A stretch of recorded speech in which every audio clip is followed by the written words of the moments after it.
This is the Dr. Reverend Jelly Roll with headlines and punchlines for December 12th, 2025, the 326th day of the Sex Offender Administration. Federal prosecutors on Thursday failed to convince a majority of grand jurors to approve charges that New York Attorney General Letitia James misled a bank to obtain favorable loan terms on a home mortgage for the second time in recent days. You know the Trump DOJ's motto: if at first and second and third you don't succeed, try again. A Democratic effort to extend expiring health care subsidies drew some Republican votes but failed Thursday to advance in the Senate, and a GOP approach also failed, leaving no clear path in Congress for aiding millions of Americans facing soaring Affordable Care Act insurance costs next year.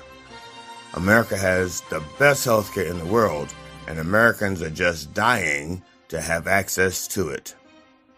Indiana's Republican-led Senate decisively rejected a redrawn congressional map Thursday that would have favored their party, defying months of pressure from Donald Trump and delivering a stark setback to the White House ahead of next year's midterm election.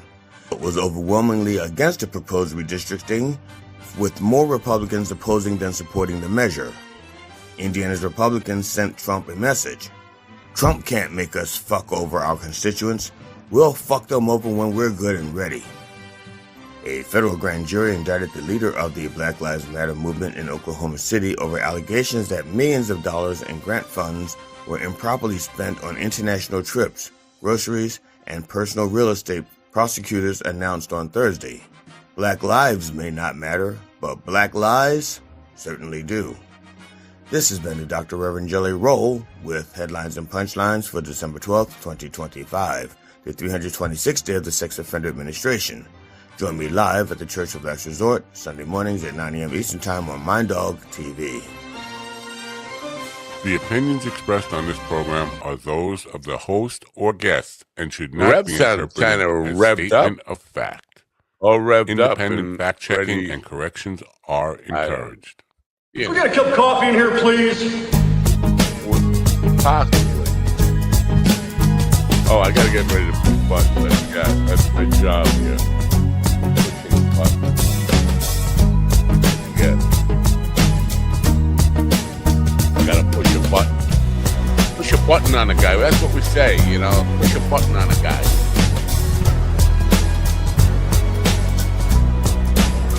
Push a button on a guy. Damn good coffee and hot.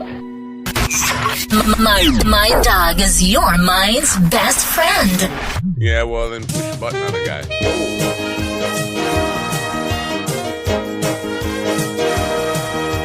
My dog is your mind's best friend. I don't know, boom, boom, boom. Wake up, America. You've got a dog that needs walking. That's right, sunshine. Just put on a big pot of strong coffee and get ready to type your little hate mail with your opinions about kumbaya and flat earth insanity. Stand-up comedy? You want stand-up comedy? Well, we've got sit-down comedy. It's time for Coffee with a Dog. You make me laugh. You know what makes me laugh? Neuropathy makes me laugh. Whoa. Part of getting old. God, getting old. Listen, kids, don't do it. Refuse.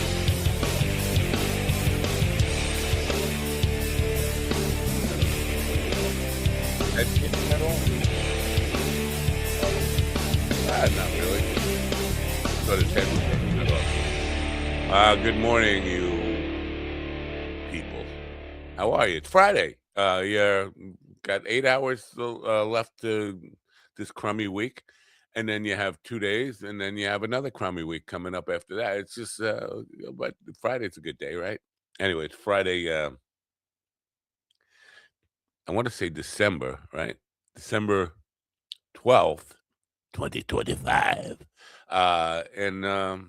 Yeah, Christmas is right around the corner, and ho, ho, ho, Grinch stealing, and yeah, all that kind of stuff. This morning, my friend Derek Sheen told a Fox anchor to stick his dick in a lawnmower. I've never been prouder to know Derek Sheen or anybody. I'm jealous that I didn't get a chance to. I wouldn't even think of that. But I would never get a chance to tell a Fox anchor to stick his dick in a lawnmower. But it's inspirational. I just thought I'd share that with you because I'm inspired by it. You heard the news. If you listen to the news, you know more than I do. I thought I heard the news, but I don't know. I'm hearing things about it's the same old crap. Trump. When is he gonna fucking die? I'm sorry. That's a bad way to start a Friday morning, isn't it? Today we have Robert Gaines scheduled at 10:15 today. Robert Gaines is a suit and tie guy, stuffy business dude. I'm sure that's not the way he wants to be introduced. But if you look at the title today is Gary V. He's calling out Gary Vaynerchuk. You know Gary Vaynerchuk? He used to play second base for the Mets, but then he became like this Tony Robbins of business. Everybody, oh Gary, and so it's Gary V. Right. Right about what? I know, but you don't know yet. We'll ask Robert Gaines at 10:15. Ironically, Robert was here in this room yesterday at 10:15, but we were over there playing games with Elizabeth Croydon with the glasses on and off all day. Glasses on and off all day. So yeah, that's what we got to. Are you excited?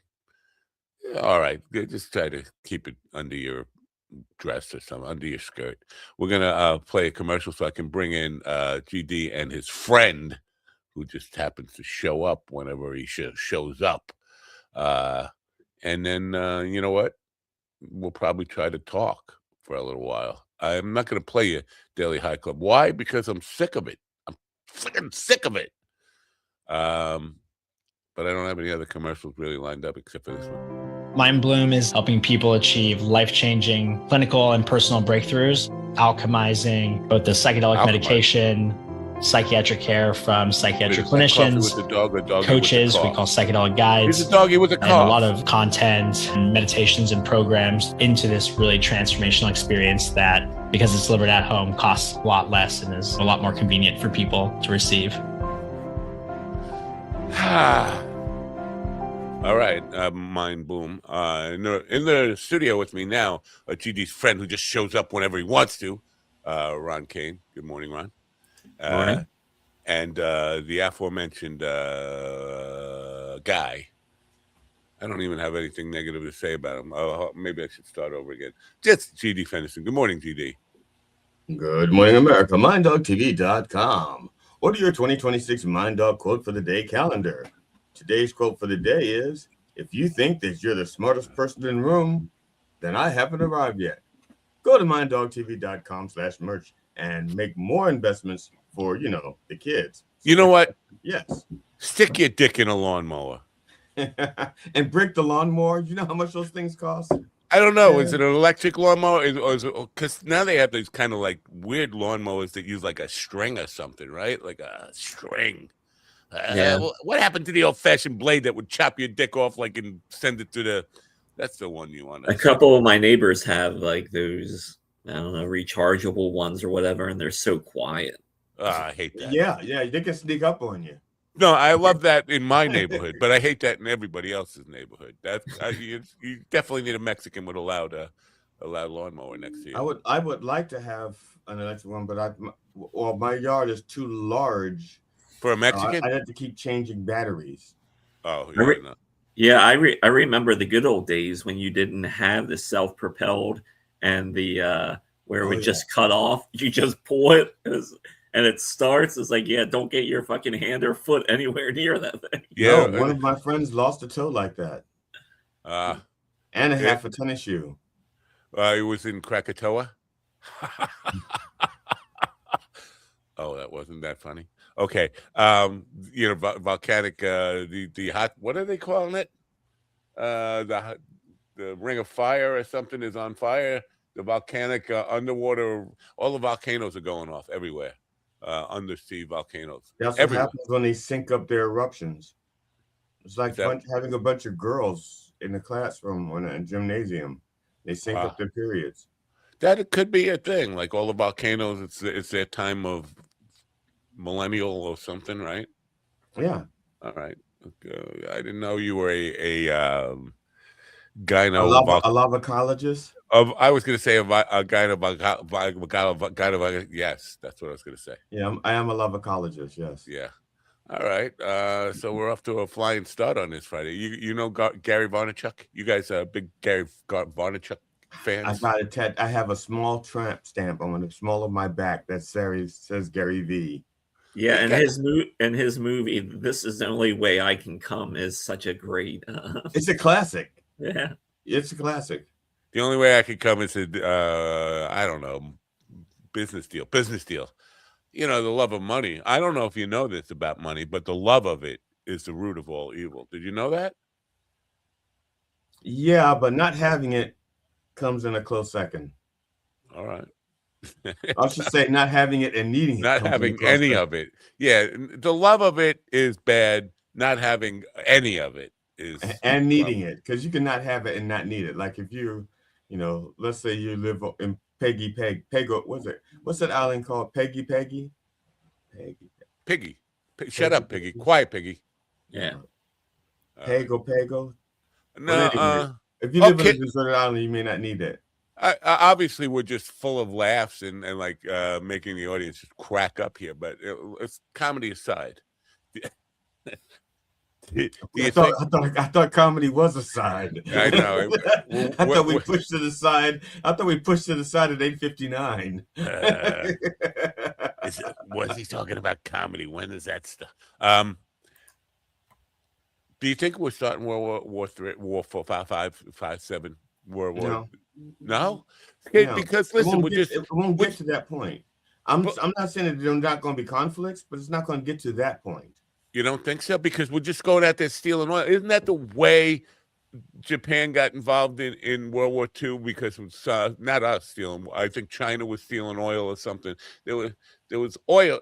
People steal oil. That kind of gets people ready for World War, right? No? Well, it was a tanker of oil, so that's not worth starting World War II. But we're going after more of them. That's why I'm not saying that we're there yet. But I'm saying, like, because he's promised, we're just going to keep taking them every time they go to ship. I don't think it'll. I'm not saying it's not ugly, and I'm not saying it's not going to get ugly. I'm saying it's not getting World War III ugly, or World War IV, depending on however you're counting them. See, I'd like to believe you. I really would. You can. You just have to turn off the disbelief switch, and you believe. No, that's not the way it works. It is. There's a switch. There's a switch in the back of your neck for belief and I don't know if you know who I am, but I am Mr. Negative. And doesn't mean that you're not anatomically correct. I don't know if you know this about me, but you can be Mr. Negative and still be anatomically correct. There's a switch that you can turn off to be negative or positive. I'm toxically negative. I don't know. You know that? Did you know that? That just means your switch needs a little more grease, a little more oil, a little more elbow. I forgot to put oil in the brownies yesterday, by the way. So they're hard as a rock. You know. So you made very small bricks in construction. And I will say this.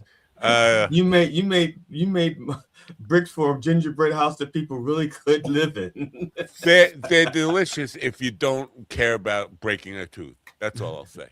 Well, are they good enough that you can like soak it in, let's say, milk for about 5-10 minutes and then have it melt in your mouth? Well, I don't know. I tried it with cum and it was okay. But whatever. So we were talking about World War III is going to happen. It's not going to happen, and now I feel relieved because you've alleviated me of that stress that I thought. You know who you should talk to about that? That Valhalla guy that you like. He won't come on. I mean, he's too big. I lift too much weight for that show. You know, I do curls every morning. Talk to him. He's been in the military for a long time. He knows way more about diplomacy than I do. I'm surprised you even remembered that he was a Valhalla guy. Yeah, I thought you would just say, that dude. I don't know his name. No, that's his name, Valhalla guy. Oh, okay. I have to forget that because I'm not supposed to remember people's names. That's right. You know that dude that goes with the muscles. It was I'm too big for this show. I would too. I lift bigger shows than this in my sleep. That guy. See that his whole intro. It's a turn on. I mean, you see a guy just like, oh, look at that! I am a good. Did you say it's a turn on? Turn off. Oh, because you cut off the last word. Well, because I don't know if you know. But I do that a lot. Now, were you flattered when Elizabeth said that your mustache could get free rides all by itself? Is that what she said? I thought she said no. That's not what she said. That's what she said. But that's what I was going to say after she said that it could walk itself. I was going to say it also gives free rides on its own. But I didn't. I kept it classy. What does that mean? It can walk itself? Because is it a dog? I mean, I don't know. Guess yeah, like it's a small animal. I thought you meant like there was so much leavings in it; it just stands up. Yeah, you never cleans it. And I was going to say that, yeah, it gives free rides on its own, but yeah, you know me, I keep it classy. Huh? I keep it classy. But if you were a really creepy guy, man, that's how you should introduce yourself to women.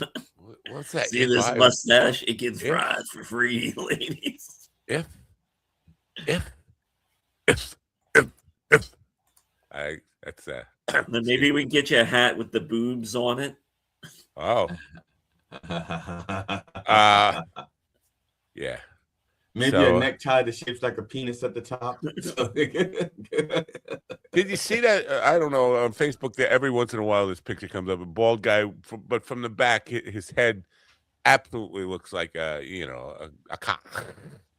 Like a head of a cock. He's got his neck has the fucking foreskin on it and all that stuff.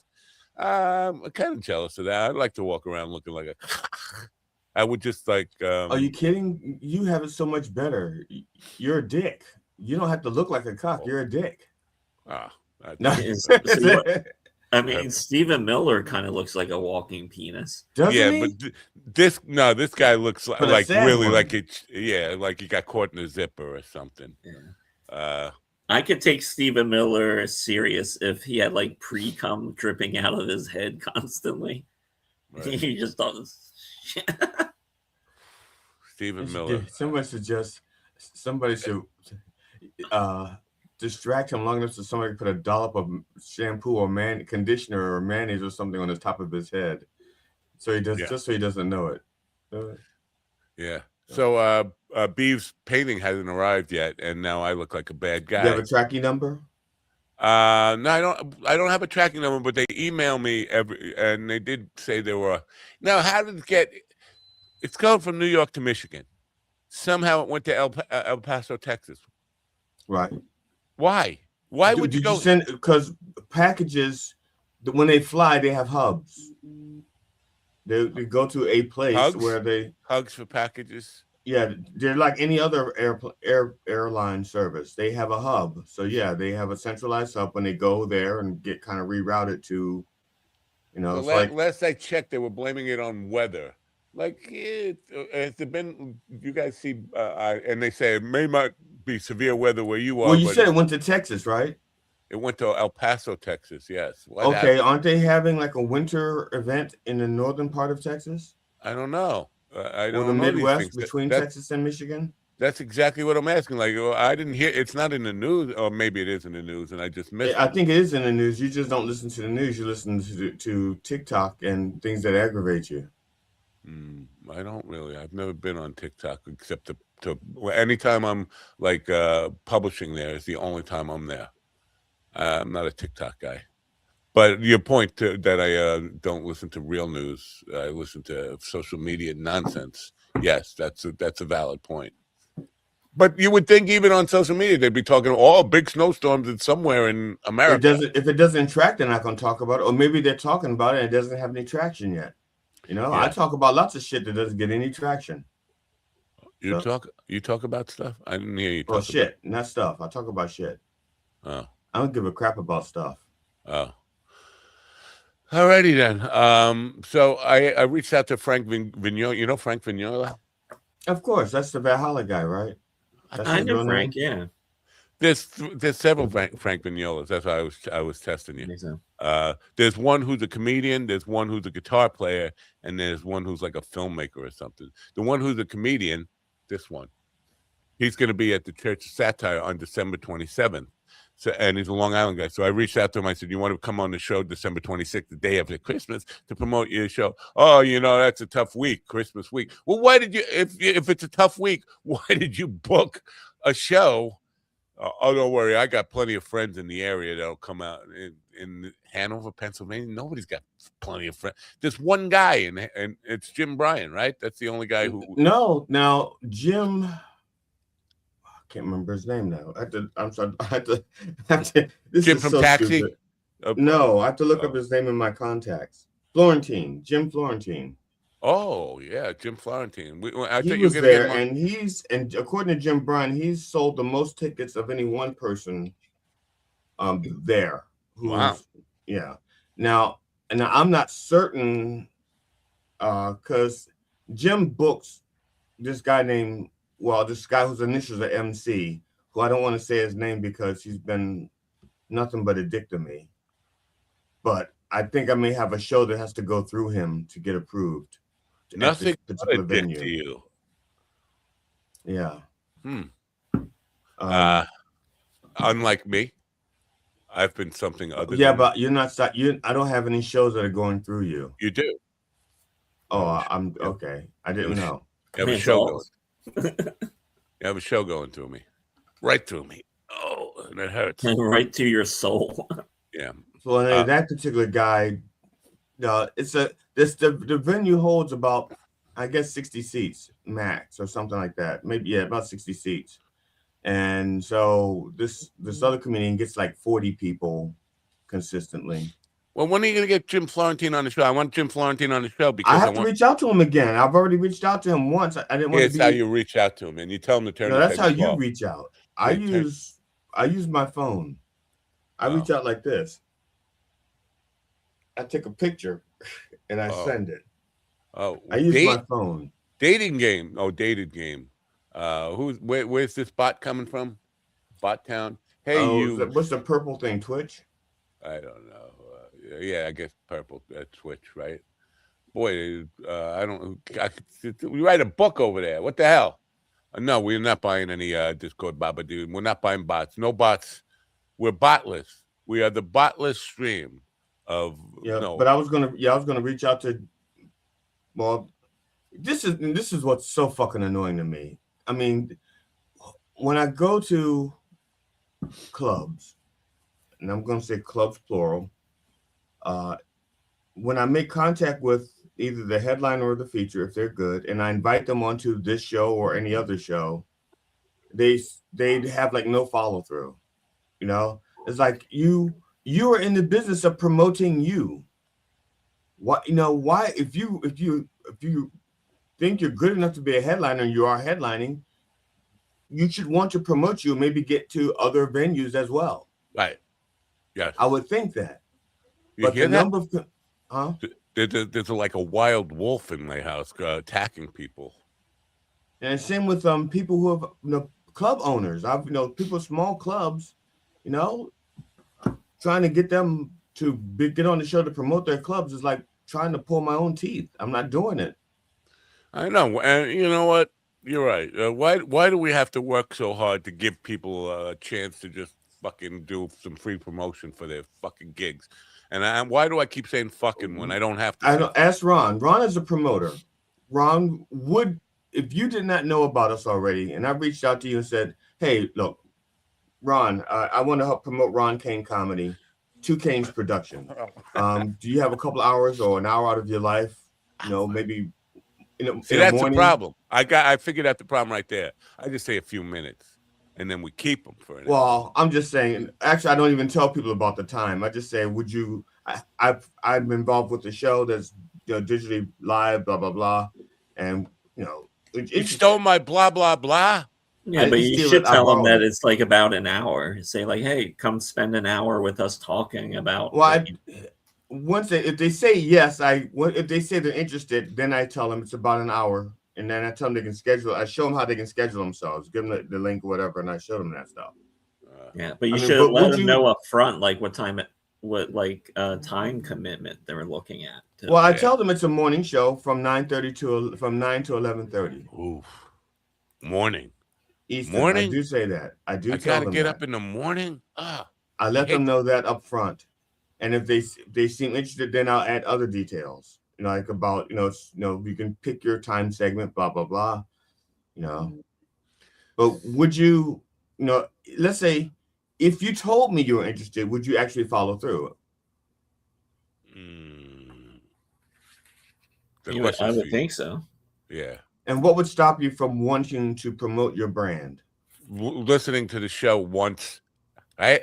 And say, well, you're a comedian. I mean, what the fuck do you care what the content is, really? I'm not addressing this to Ron. I'm just saying to the people out there. No, I get it, but I'm not going to embarrass myself. They want to being on that mind. They want to do and say stupid shit to try to get sound bites on and to make little shorts for their things. And so they come here and get abused by the nicest guy, and because he always I don't know if you catch this, but while the guest is talking, he's like saying, "This guy sucks. Get him off the show."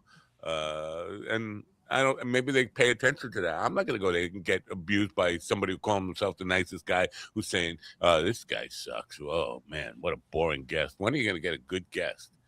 I don't, Ron. I didn't mean to put you in the hot seat. It's just that I don't understand the logic behind not wanting to promote your brand. You have because I don't know. It's several factors. I think you should be a little more upfront with them with the time and stuff. But comedians too are inherently lazy, stupid, and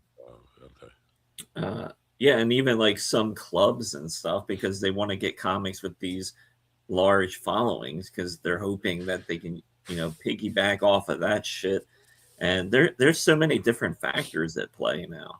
Yeah. And most of it's, I think it's self-inflicted because now there's so many people doing comedy. So that means there's a lot of bad people doing comedy. Yeah, I mean bad people in a way that the material is just not where it should be. I missed a golden opportunity yesterday to start a fight between Elizabeth Croydon and Slaptail. Because Slaptail wants to get better guests. Say that. It's like get any guest. Pull that up while the guest is here. That will be good. Slaptail wants to have Elizabeth on the show. I think GD was hooking that up because that's what he does. I did hook it up. They were in contact. He's like a comedy pimp, in other words. But because Slaptail's got this theory that hot chicks in comedy suck, and Elizabeth is a feminist, and I think that would probably hit her little feminist bone there, right? But so I wanted to bring up this Trish Smart. I don't think he said that because we both. He didn't say no, that? Because he was talking about how hot he thought Janine Garofalo was. So Sarah Silverman. Yeah, but and he thinks they're both funny. So I don't that's true. He did say that, but maybe it's just to mention me imagining that he said. Well, maybe he just said it as like an aside, like just to be a smartass. But with his actual feelings, because when he went into detail, his actions indicated something different. Nicest guy. How do you remember? Because I know he's the only one out there who might in the chat room anyway that I see right now who might remember this conversation. I think it's more than once that Slaptail brought this up about. He's got a. Slaptail, where are you? I want to clarify because I hope I'm misrepresenting your views on hot chicks. Well, can you make that same assumption then with Matt Rife? Because Matt Rife yes, you can. But Matt Rife is he's selling tickets and he's a hot chick. He is. He's a hot chick, and he's not just selling tickets. He's selling tickets like 2 years in advance. Like I saw an ad the other day for February 2027 for like Mohegan Sun or something. I'm like, really? Fucking 2020? You people are buying tickets now? to go. I'm not going to be alive in 2027. But okay, because he's booked the room for 2027, does that mean they're actually buying the tickets now? Is that yes? No, he's sold out. He sold Okay. out a year in advance. Okay, fucking amazing. Like It's you know not, what? it's not really that amazing, really. I mean, it's pretty basic. Like, yeah, he doesn't do like traditional stand up. You know, he's just doing like crowd work stuff with some jokes and shit. But I think the formula is pretty simple. Yeah, he might be a good looking guy, but when he's pulling all those women to a comedy show because he's not shitting all over the women constantly. Right. It's MILF work. It's not crowd work. He does MILF work. But he gets, except he doesn't actually. In that audience, it's a lot of women and it's couples. Yeah. And women primarily, they control the funds in every household. So as a woman, I mean, would you rather go see Matt Rife, or would you rather go see a comedy show where it's just guys shitting all over chicks? Women, that quote? What was? CD, could you look up in the advent calendar about the quote of the day? What was that quote I just heard about women controlling the purse strings? Yeah, is that true? Well, he said every household, and I think it's like 95% of the households. Really? Some households don't have women. Yeah, some households don't 85. have women. I think it's 85, 90%. Yeah. Yeah, it's really high. It's really high. Where the fuck have I been? Why don't I know about this? Now, he's not saying that they're making the money. He's saying they're making the financial decisions, like how the money's spent. My wife doesn't want to know. She was like, because she's like, then you're in that other 15%. She's like, if I die, that's how math works, man. She wouldn't even know where to send the bills. She would have no, like, what you die, I'm like lost. I have no idea who. That's how math works. See, you're not in the 85%, you're in the 15%. That's how math works. Yeah. So I got to die for math. Yeah, if we say that 85% of the people fit into this category, and you're not in that category, you're part of the 15. That's So, but where's my death fit in? Your what? My death. You were saying I have to die for math to work. Isn't that what you said? I didn't think I said that. I think you did. When I said, well, if I die, and you said, well, that's how math works.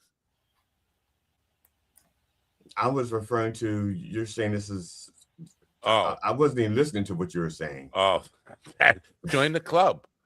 There's a big club that doesn't listen to what I say. Yeah, because I think I was reading yesterday that Matt Rife's newest special got like 4 million views on Netflix in the first week. Well, first week, wow, that's pretty good. Pretty good. That's pretty damn good, yeah. What did Netflix change something? Because yes, I've had the basic Netflix subscription, right?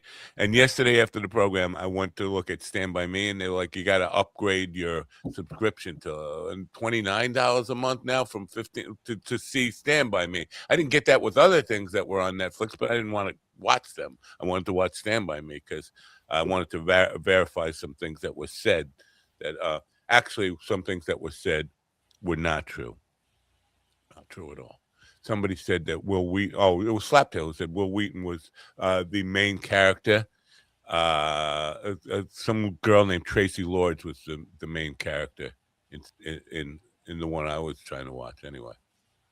But no, Netflix. Now, are you sure that's not? Are you sure that wasn't Stand Behind Me? Oh, you know what? Could have been. But did Netflix change their? I don't know. It's like, yeah, I think they had a price increase just recently. Fuck that. And so I can't watch Stand By, a 40-year-old movie. I can't watch on my $15 a month or $17, whatever the fuck they take out of me automatically. They just come and take it. I don't know. I think you should still be able to. Who knows? Stand By Me. Not. It's like, and I'm not going to Amazon Prime and renting the fucking thing for $5. Like, it's a 40-year-old movie. Come on. It should be free. It's 40 years old. And I'm just cheap. Am I being just cheap? I'm a cheapskate. Is that what you're fucking saying? You call me cheap? You motherfuckers. Well, also, Disney signed that deal with Sora AI, too. Oh, it's just so frustrating. I just wanted to watch Stand By Me. I did watch a little bit on, I think, what is that? Daily, not daily. The daily. High Club. There's a daily thing. I don't know what it is. Daily Post, Daily News. It's daily something. Daily Horoscope. Yeah, whatever. Time Daily. But I could only get it on my phone. I'm not gonna watch a movie on my phone. Like, that's just like. First of all, I can't hold the phone for 2 hours. That's what they make little stands for. They make little stands that hold your phone for you. Yeah, that's what I have. Let's see this. But I wasn't sitting in this chair. I was like laying back in my recliner. Yeah, we wanted to put on the movie and make it fall asleep. This is not how you watch a movie. This is how the movie watches you. I know. Well, that's I can't watch anything for more than like 2 minutes without zoning out. So why would you be caring about seeing the whole movie? Just get it in two. I just wanted to verify a couple of things in 2-minute increments. The whole thing on TikTok in 2-minute increments. Oh. You know, of course, you'll be inducing brain rot because that's how brain rot comes about, because people can only have a 2-minute attention span. Yeah, no, I think I came pre-rotted with the brain thing. The brain feels a little pre-rotted. Let's talk politics since nobody's here, right? Nobody's here. Okay, I went to see I saw my eye doctor yesterday. Oh. I say that's politics because the Affordable Care Act, but I can still afford care, so I act like I'm special. I don't know. Steven's asking if he can join at 11. Do we really need a fat bank robbing? Non-delivering. Have you gotten your bag of money from Steven yet? Not yet. No, I did not. He usually just sends me bags of pennies. Oh, not $250 bills, because just bags of pennies. The new the new $250 bill is something to get excited about if you care about bills. What was I talking about? You remember? You don't remember. You said something about politics. Yeah. Oh, yeah. No, I have a question for you. You see, this is my question hand. This Tina Peters, is that in it? She got Trump pardoned her, but he can't pardon her, right? Because she got convicted on Colorado in the state court. Tell me, GD, what the fuck is going on? Maybe she had both. Maybe she had state and federal charges, and he could pardon the federal charges, but not the state. That doesn't get her out of jail, though, right? It depends. I don't know why she's in jail. I don't know anything about what you're talking about. Tina Peters, Colorado. She was one of the election deniers. She was like causing trouble in the vote count and stuff, and one of the 2020 assholes. She got convicted in Colorado, went to jail for obstruction of voting procedures or whatever. Trump pardoned her. Now they're saying the governor has to release her immediately. Write to the governor of Colorado, tell him to release her immediately. And the other people are saying, well, she wasn't convicted on federal charges. She's on state charges. Trump can't pardon her, even though Trump says, I completely pardon her. It's like, what the fuck? Yeah, so, that's just bullshit. Yeah. And this is why Derek Sheen got to say, well, go stick your dick in a lawnmower, which, I like that. But it's so confusing. It's like he's claiming powers he doesn't have now. Well, he's been claiming that all along. The problem is very few people have been standing up to him. So he thinks he can push the norms and the rules and the laws as far as they go. Right. So I hope the governor of Colorado doesn't, fold and say, okay, I'll let her out. That would suck. I mean, I don't like her. She's an old, because she's a grandmother. Oh, she can't be in prison. She's a grandmother. Yeah, well, what if she was Jeffrey Dahmer's grandmother or something? I don't know. Fuck these MAGA assholes. I'm just sick of all these fucking MAGA assholes. Can't he just die already? Could he just die already? One more. Well, have you heard the conspiracy that the conspiracy is that JD Vance is going to take over on Christmas Eve. Christmas Eve. He'd be the Vance who stole Christmas.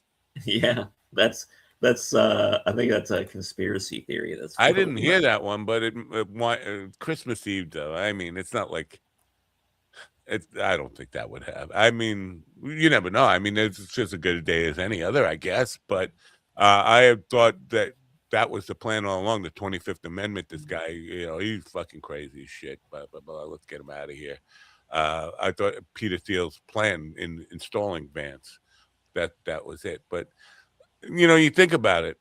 Do you think Vance would have the fucking cachet that with the cult members that Trump has? Let's say no, he won't have the same cachet, but he will have more cash behind him. Yeah, no more cash than Musk's 250 million or whatever. That was to get him elected. That was to get Trump elected. That's not behind Trump now. But I'm talking about for the election. Let's say they installed Vance now in the election of 2028. Do you think he would win that? That's what I'm talking about. Again, well, he would still have more cash because he'd have more billionaires behind him than Trump did, I think. Really? Because of Peter Thiel. Well, I live in like my local area has a lot of Trumpers or like whatever the fuck you want to call them.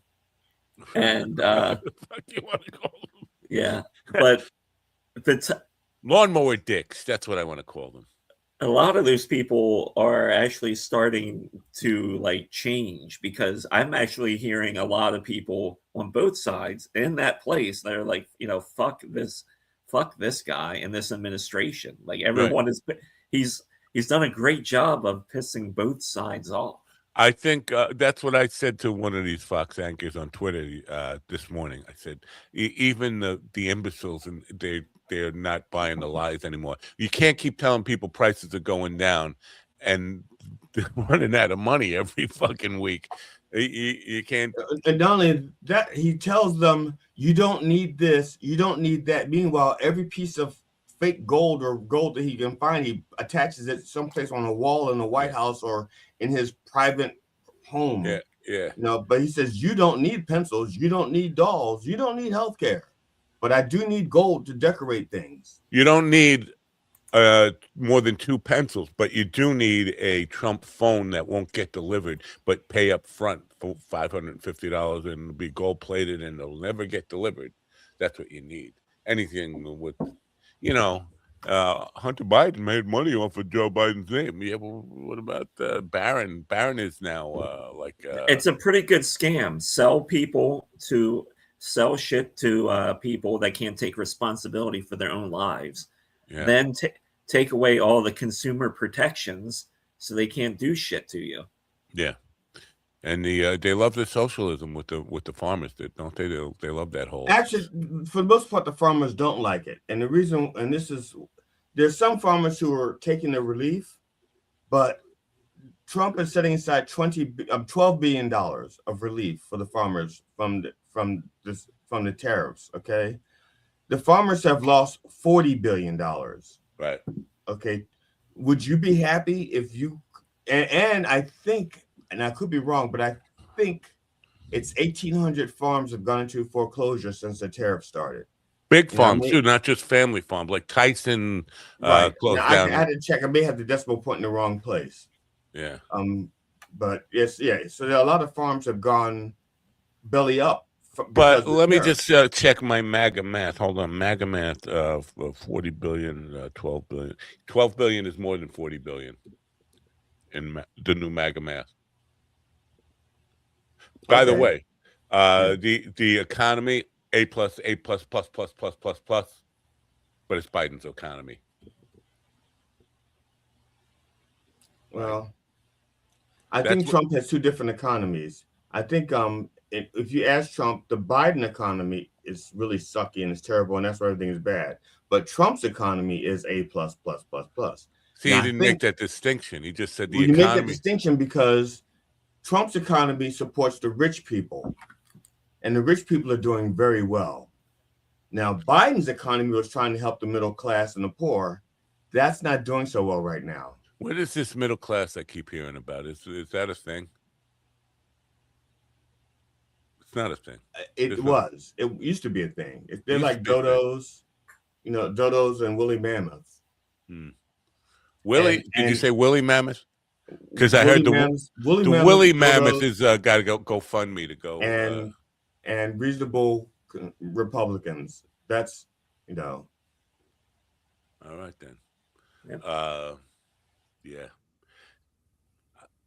I don't even want to go where I want to go, but I don't want to go where I want to go. Well, I want to talk Mets. There you are. Want to talk wherever you are.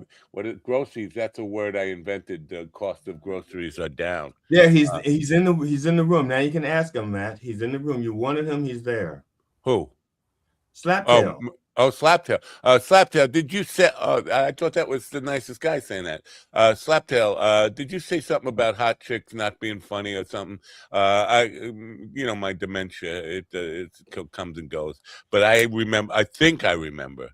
My dementia thinks it remembers you saying something about hot chicks not being funny. You can't be hot. Now, and if you said it, did you mean it? I don't think you can't be hot and funny, but you're probably not fun. There's too many hot chicks in whatever you said. What did you say? That's the question. It takes them a while to type, doesn't it? Maybe only listening to every other word. And then he types with one hand. If you're jerking off to this show, that's not. I mean. Guys, where did we go wrong? But I'm getting. You got to do what you got to do to get by. I sent you some clips of the attractive women not telling jokes. They were only clips they did. They were the only clips. So no jokes, just playing up their looks. See, well, that's not exactly what I thought, and I was wrong because I don't understand. My comprehension skills are just shitty. But because I was trying to start a fight between you and Elizabeth, because Elizabeth is a hardcore feminist. Like she, not a man hater, but she's not a man lover. But so if you say, I don't know, would that work? Hot chicks not being funny, would that piss Elizabeth off and start a fight? Because I would like to see a fight get started. You know her. You guys know her. Would that piss her off? I don't know. It's so funny to me that like this. It's just a dumb argument. Well, like somebody I know was performing with Nikki Glaser the other day. Comedy, yeah. Okay. And they were dressed alike, and he's a dude.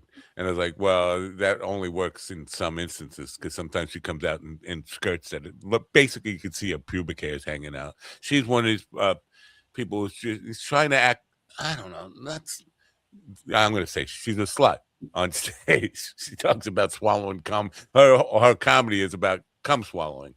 But she's trying to play that up and she's not that hot, but she tries to like overwork that fucking part of it. And so there are very few women that I see that I think do that effectively, can come out there and like do the short skirt and fucking twack hair hanging down. Well, it's like anything. You gotta practice and hone your act. You love do you think you're a fan of Nikki Glaser? I think Nikki Glaser is funny.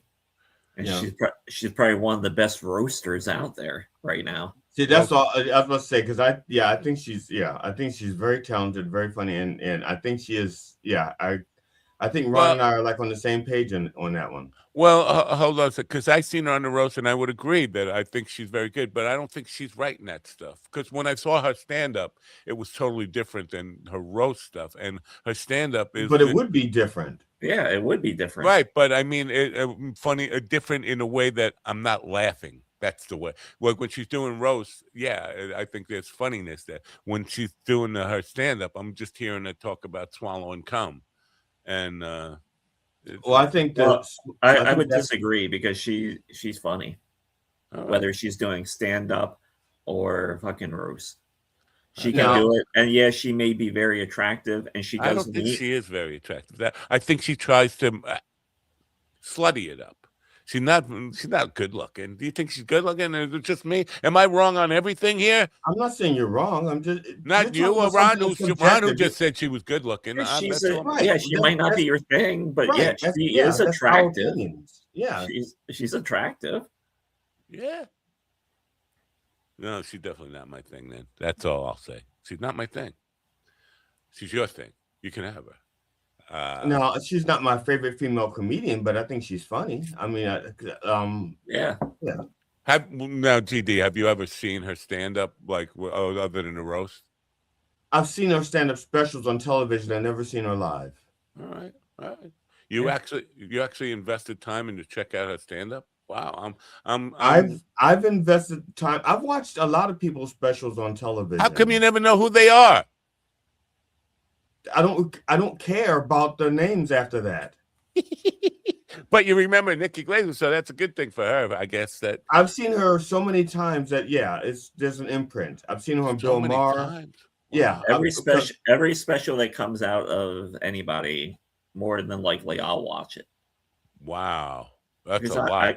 And I'm totally different. I think there's like 40 specials out there. If there are 40 specials out there right now, Ron may have seen 38 of them, and I may have seen 3.8 of them. Yeah, well, I think I hear your premise there, but I think it's more like there's 400. No, I'm just making it. I'm just talking about ratio. I know ratios. I'm just saying, but that's why it's really hard to watch all of them because there's so many of them. I mean, I'm seeing specials all. People advertising, you got to see my new special. Now, as a general rule of thumb, I like to watch people who can do perspectives that I cannot do. So I will watch a woman's special more than I will watch faster than I'll watch a man's special. I will watch a gay person's special or somebody with like there was some guy here is like he's autistic. You can tell he's on the spectrum. You know, I could tell from like 10 seconds in, I was watching a trailer and I went, okay, I'll watch to see because it's a perspective I don't have. You know, if you're a guy with a dick, you know, I get half of the masturbation jokes. Okay, I was a teenager once. I don't need to hear another one. Tell me something I can't write. Tell me something I can't tell. Sarah Sherman has a special that's coming out in another. Yeah, I'm waiting to see that. I really want to see that one. Who's that? She's on SNL. She has done some of the best weekend update desk bits. She did one this past weekend of the raccoon. Yeah, the raccoon, and it was so fucking funny. It was so fucking funny. Wow, I can't believe. Yeah, I saw that, and I was now. Of course, I'm like, okay, I would have written that a little differently, but yeah, of the people that she has on, of the people that's on Saturday Night Live, I like her the best. That's what, you know, I like Colin Jost and I like Che, but they don't do other bits. You know, for the most part, they are Weekend Update. I can't believe you guys still watch SNL. I mean, but I'm not judging you, believe me. But I can't. It's so that sounds like to judgment. I can't believe you still. I know. No, but I can't believe you. I can't believe it because I don't know. It would never occur to me on a Saturday night. What are you going to do? I'll watch television. You don't have to watch it right on Saturday night anymore either. No, I did watch. There's this thing called it's a recording device. I forgot the technical name. Yeah. What's it called again, Ron? The thing that you record programs. Because I usually watch it on Sundays because I'm usually busy Saturday night. Same here. Yeah. Wow. I did watch that Melissa McCarthy thing because GD talked about it on Monday, and I didn't laugh once. I couldn't find. Yeah, I said it was awful. I said it was bad. Yeah. I couldn't find anything like who wrote? Did she write? I mean. I don't know. It was awful. That Melissa McCarthy thing was fucking awful. Yeah, and as a comedian, I like her. At least I liked her performances.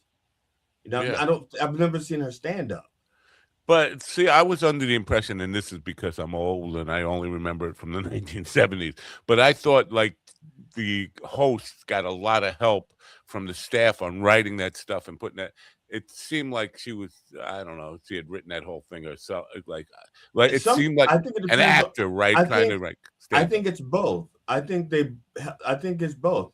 I think because you look at some of the bits that, especially bits when other people walk on afterwards, you know, like it's almost like they wrote that so that they could be on screen with Melissa McCarthy. You know, I don't know. It's just a really bad. Yeah, the thing with that show is like it has its ebbs and flows. Sometimes each sketch they hit it out of the park, and sometimes there's a dud in there. So you're writing a show every week, and you're then compressing it all down to an hour and a half. So, but this is what I think. This is what I think their mistake is. Okay, and of course, I'm a success in comedy. Everybody knows who the fuck I am. So, me telling them what they're doing wrong, they should take it and go to the bank. I think or the check cashing place, not to the bank. All of it seems to me that all of their writers are of the same generation. So like they have the same language, the same points of view. And there are other people out there who have a different point of view, a different language, a different take, and different experiences that aren't going to relate to the shit they're writing. So to me, it seems like they're writing the same boring shit over and over and over again as far as the sketches go, because there's only that certain generational point of view. Matt, did you notice too when he talked about the raccoon bit? He's like, he wouldn't say it's funny. He's like, well, I would have wrote it differently. I would have written parts of it differently. Yeah. Here we go. It's like it was just funny. You can just it was funny. It was funny, but there's some parts, and when I say this, because I'm talking like sometimes they would drop something and it could have been explored a little bit more, a little deeper, or a little differently. And it's like there were like laughs that they left on the table. I think there were laughs they left on the table. That's all. All right. I don't even want to ask about the raccoon bit. I guess I have to go fucking watch it and see. You don't have to. You don't have to. Well, now I'm curious. You got me curious. Like I'm just curious about whether you could have changed it and made it better. That's what I'm curious about, because that's what. How the fuck would you know? You don't even know what I'm capable of. I don't even know what I'm capable of. If I see it, I will know. If it's not funny at all, I'll say, yeah, maybe, whatever. But if it's hysterical, I'll say, nah. I'll call Blind Mike. Yeah, even the most of the jokes that were on Weekend Update this past week were pretty solid. Yeah. Yeah. Even some of the I'm just saying bad jokes, not because of my taste, but because like Michael Che will tell a joke and it does not get the response from the audience, but I'm going, oh, that was a solid fucking joke. Oh yeah, it just ruffled some feathers. It just ruffled some feathers. That was a good fucking joke. Yeah, so even the bad jokes were good. Yeah. Is Lauren? Because I had thought that Lauren was he's not hanging go. I don't think he.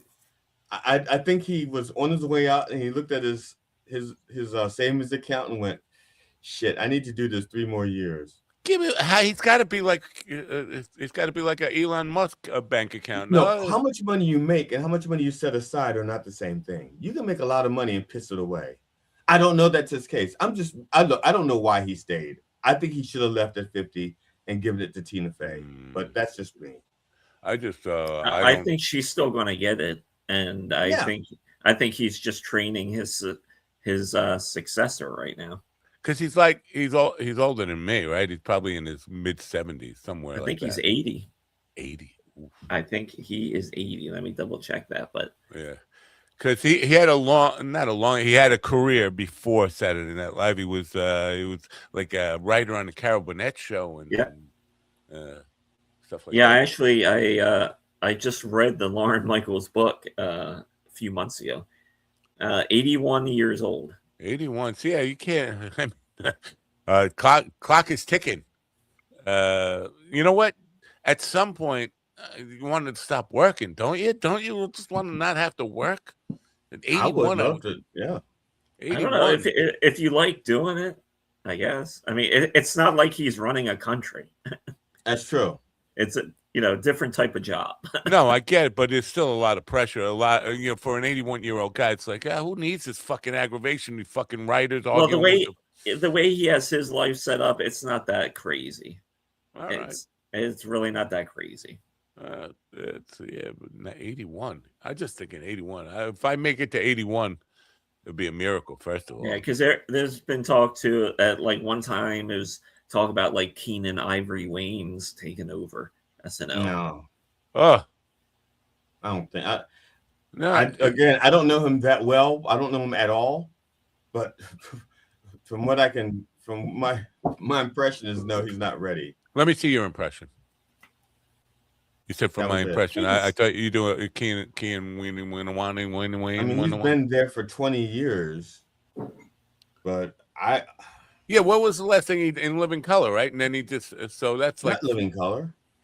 No, I think he's talking about Keenan, the guy on the TV show. I have to wait for Ron to come back to see if what we're talking about. I'm thinking about the guy who had the sitcom that Jim Carrey starred on in Living Color on Fox. And I thought he was talking about Keenan. I can't remember his name now. Hey, Ron, were you talking about Keenan? Ivory Wayans from. Oh, really? In Living Color. Yeah, and he still writes and directs and stuff because the Wayans family is still doing shit. I think he would take that show in a totally different direction if he. It would be. Yeah. It could be good for it. Yeah, it'd be a different vibe for sure. But see, now I had thought he kind of like retired after In Living Color, like he was the oldest guy, right? No. He's been been steady working. Yeah. I don't know if he's doing. I don't know if he does stand up anymore. But once again, I prove I'm the most out of touch person in the United States of America and culturally unhip. But currently, there is some issue with the Wayans because Marlon Wayans, like the other day, came out basically supporting Diddy, and that spread like wildfire. Supporting Diddy.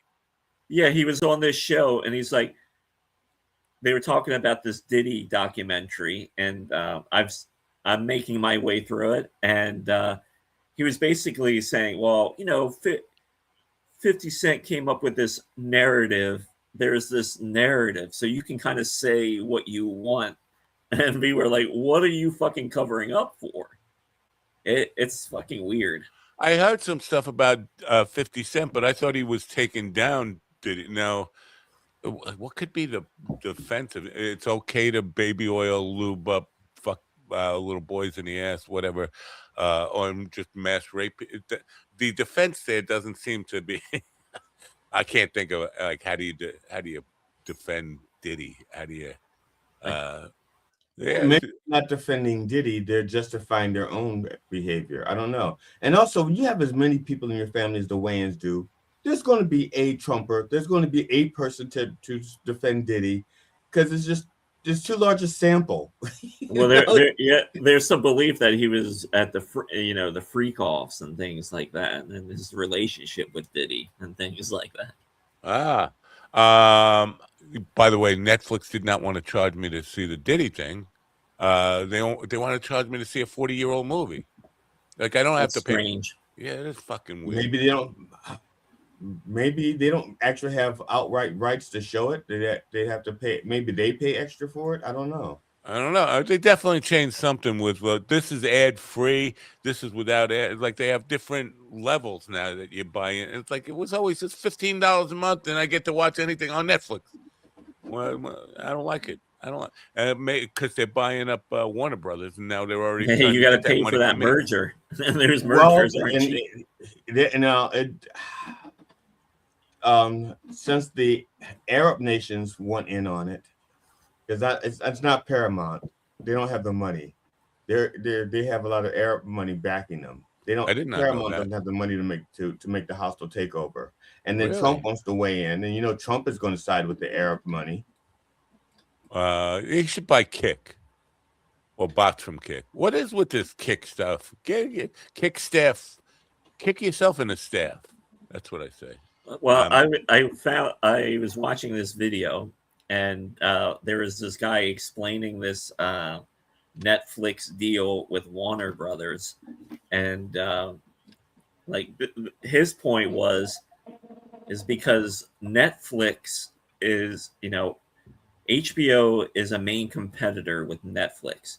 So now, even if Netflix doesn't get this deal done, it's good for Netflix because they are trying to acquire them, they have, for the next like 18 months or so, Netflix has access to all their business because that's like part of the merger structure. So you can see what the other business has, make sure all your bases are covered. So there's some thought that Netflix is just doing this so they can get inside their competitor, see what's doing. So then even if it doesn't go through, Netflix sort of wins. Does the consumer, and that's not me, but it's you consume a lot of this content. Does the consumer the one who gets fucked? And somebody in every deal, we're all going to get screwed. I mean, you can see it now. Now, I think Netflix prices keep going up and up, and there's less and less competition. It doesn't. Once again, the math really isn't that hard. Now, Netflix is a subscription service. HBO is a subscription service, but Netflix is like, I mean, HBO has like a package, like on DirecTV. They have a package on those services. Would Netflix benefit to have like the same kind of deal like HBO? In other words, Netflix, instead of trying to buy HBO, become a service on, like when I turn on my DirecTV, I could subscribe to Netflix like I subscribe to HBO. But HBO also has their streaming service, HBO Max or Max, whatever they're calling it, Max. Yep. And so HBO with Max is like dipping into Netflix territory. But Netflix isn't dipping into HBO's territory with these. I don't know how to describe what HBO has. It's a subscription service, but it's part of my DirecTV package. Yeah. Well, yeah, that's just like one option you have. So there's that shit.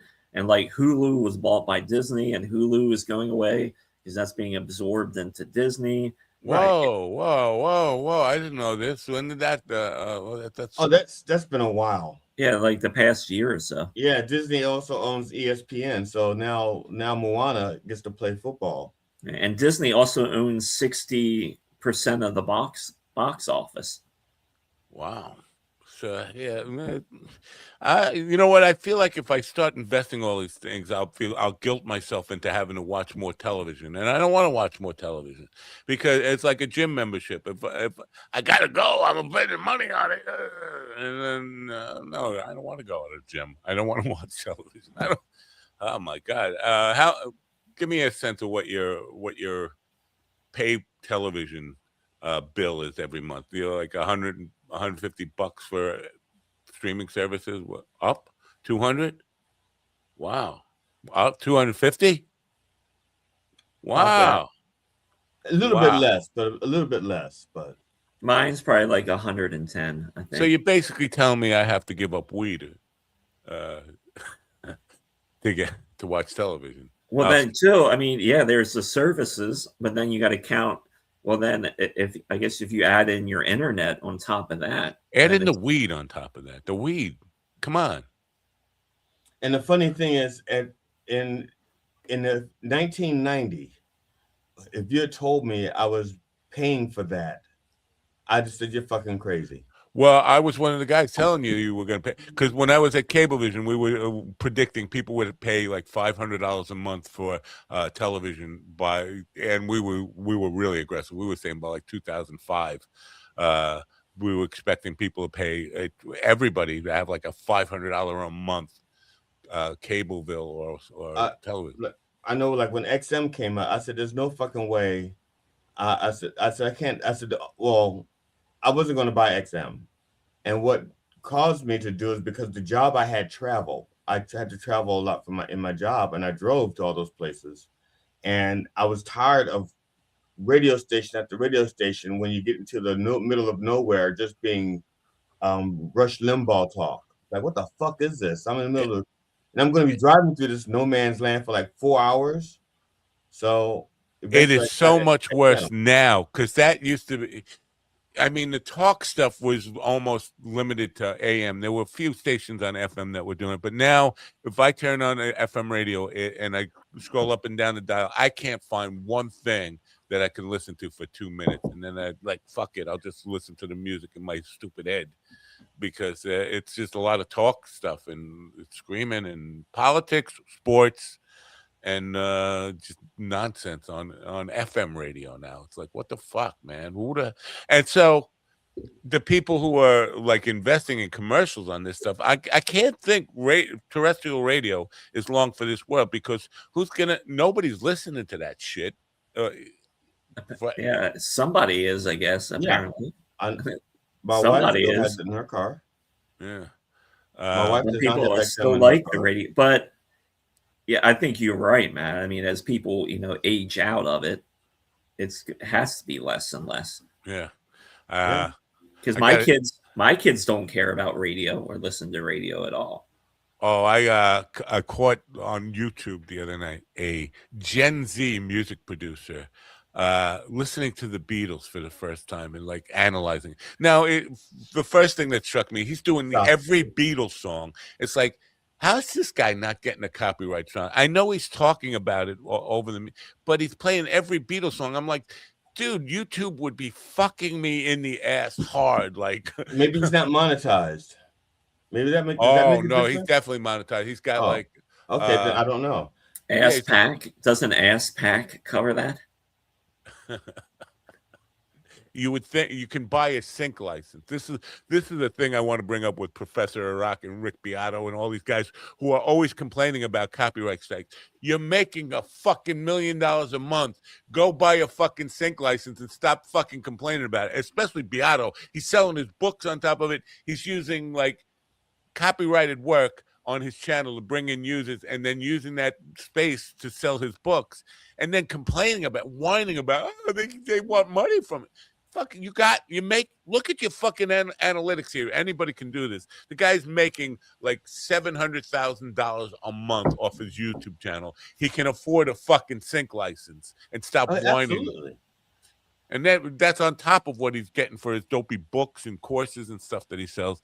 And Professor Rock was on last night, and he talking with Ann Wilson. He said, "I'm going to have to end this because it's just we can't. They keep striking me for using their content." Well, then either make an advanced agreement with them, saying, "I'm going to use your content to promote it." Okay, send or buy a fucking sync license, you cheap fuck. Listen to me, I'm calling somebody else a cheap fuck. How about that? I'll get off that. Just to mention Netflix one more time, they're actually taking the functionality away from the app on your phone, so you won't be able to broadcast, like screencast to your TV from your phone. Oh, that sucks. How would that Netflix handle it? Because it's done from the phone to the smart TV. They'd have to stop it. They'll probably just encode something in their software that you won't have that functionality. Wow, that would suck. I was trying to do that yesterday when I was watching this. What the hell was I watching? Stand By Me on Daily blah blah blah, and I couldn't. Close. Yeah, my smart TV would not recognize that site, so that's why I'm not watching it on the phone. I'm trying to fucking nod out here. That's what I'm trying to do. We're expecting Robert Gaines any moment now, so we could talk about is Gary V right about what? Disney also owns the moon and all of its satellites. There is another moon, a little moon. We got a little moon. I don't know. NASA says it's out there. I haven't seen it. I don't know. Oh, did you hear that pop? Yes. That is Robert Gaines appearing now. Let's bring him in. I know. You know what? Ron's walking away, right? I should have just pulled him out there while he's walking away. He's going to come back though, right? He'll probably come back and probably pop in and move everything around. Is Gary V right? I honestly don't know who Gary V is. Gary Vaynerchuk. He's like the Tony Robbins of the business world. Who's Tony Robbins? Who's Tony Robbins? He's like the Gary Vaynerchuk. He's like the Gary Vaynerchuk of the self-help world. I mean, I don't know what Tony Robbins espouses, but I do know the name. All right. How about we take this show and move it to Nicaragua? How about that? I'm not moving to Nicaragua. I see. Maybe because it sounds too close. Let's bring Robert in before. Let's bring Robert in before he runs away. No. Robert Gaines is an entrepreneur and author of Scintilla. I got his book to show too, and the link to it where you can buy it in Amazon. The Ultimate Guide to Generating Business, Product, and Service Ideas. You know, there is an idea shortage, a good idea shortage. There's plenty of ideas, but good ideas. He is a U.S. Army veteran and a graduate of the University of Louisville's School of Business. Robert hosts a Free the Mastermind podcast, interviewing fellow professionals and providing commentary on current topics and impacting entrepreneurs this year now. Let's say good morning to Robert Gaines. Good morning, Robert. Good morning, gentlemen. Thank you for having me on. Yeah, you threw that out, Nicaragua. Yeah, that's a scary word if you say it wrong, but it's a wonderful place. It's a great place. Are you there now? No. I have gone 3 times in the last 2 years, and I'm actually have my house up for sale now, so that I'm gonna live down there full time. It's so really let's just cut to the chase here. The entrepreneurship is you're a narco terrorist, aren't you? No, there's always that temptation of easy money, but no. And I actually interviewed the guy. You call that easy money now? Oh, yeah. You're gonna get blown up, my friend. Yeah, well, you just don't want to carry it via boats. You know, there's 7 other ways you can carry stuff, but hey, there you go. That was a very specific number. 7 other ways. Wait a second. Whoa. Yeah. I only know about 4. What are the 3 I don't know? Yeah. Well, I was a fraud investigator, so you know I know a thing or two. But plus, on my podcast, I actually had Chris Feistel, whose character was featured on Narcos. Oh, not sure what happened. Why did you do that? You soloed yourself out. You just soloed yourself out. No, I didn't. My mouse isn't anywhere near that. I didn't touch anything. Wow. If you want to know what my mouse is doing, I had a question for him, and my mouse is hovering over my Word document so that I could ask him his question when that time comes. I think he did it. You did it. Anyway, I'm sorry to interrupt you, Robert. I titled this as Gary V. Wright. Now, I know what you are alluding to in your suggestions of topics for this show is overpost. But so let me just ask you: is Gary V. right? I think he is, and it has to do with how the platforms perform. So right now, just to give you a very short answer, I'm researching my follow-up book to Scintilla, which is about LinkedIn, how LinkedIn works, and it's also about networking. And as I'm doing all this research to how LinkedIn actually works, what people behind the scenes have observed, that when you post just on LinkedIn, you've got about 2 hours. That post has a lifespan of about 2 hours, and that's it. So I think of it like, you know how a cooler will float in a river, because it's very buoyant.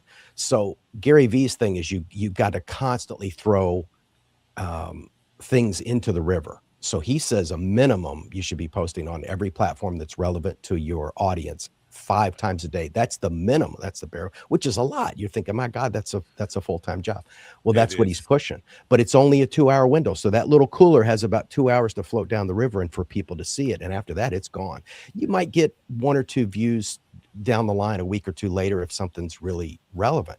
But the genius of Gary V, so that's the bad part, is you have to constantly post. The good part is, and this is really what he's known for, is he says once you produce that much content, you get a really great idea of what works and what doesn't. I was in the Army, so there's guys that go to the rifle range and there's guys that don't, and you can tell when they shoot, right? Guys that have shot 1,000 rounds through their rifle, very accurate. They don't have to think about it. Boom, they can put those rounds, right into the target. The guys that say they go and they don't, they come out and they can't shoot anything.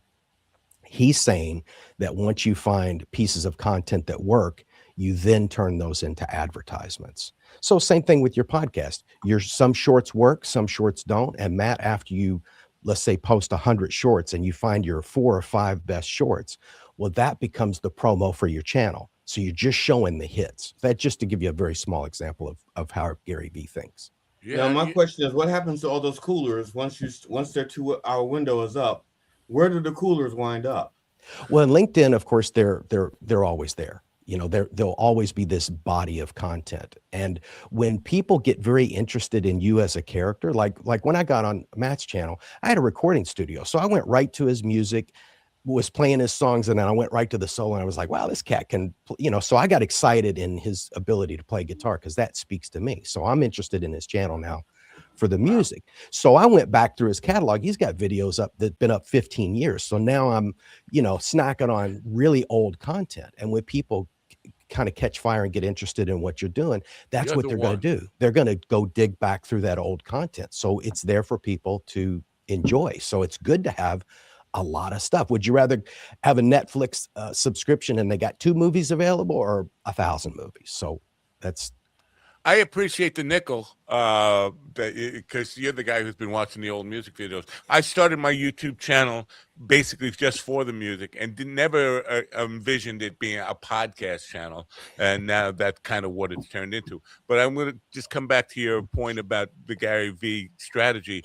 Last year at this time, the traffic was 3 times what it is now. But within the last 3 months before this, it was a quarter of what it is now. And then I went through this, and I've been like full-time jobbing it, posting all day long, shorts all day. I think I've probably been averaging about 12 to 15 shorts a day. And now it is about 4 times what it was 2 months ago, the traffic. So it seems to be working. And it seems to be working. It's getting more engagement and that kind of stuff, but it doesn't seem to be. There's no outliers. There's no actual one that this is doing really good. Like, I think YouTube figured out, and YouTube is obviously different than LinkedIn, but I think they figured out this guy has no niche. He's like all over the place. Politics and business people and authors and novelists and comedians and musicians. So there are no outliers. It's basically everything is getting about the same numbers, about the same a bit of engagement. But the more I do it, and it becomes like a full-time job. Yeah, I got to schedule stuff to go off every other hour or something. The channel has just been growing. So now that's my new strategy, is to take the Gary V strategy and just keep pouring content in, whether it's great quality in my view or whatever the value proposition of it is. Doesn't really matter if somebody's finding value in it.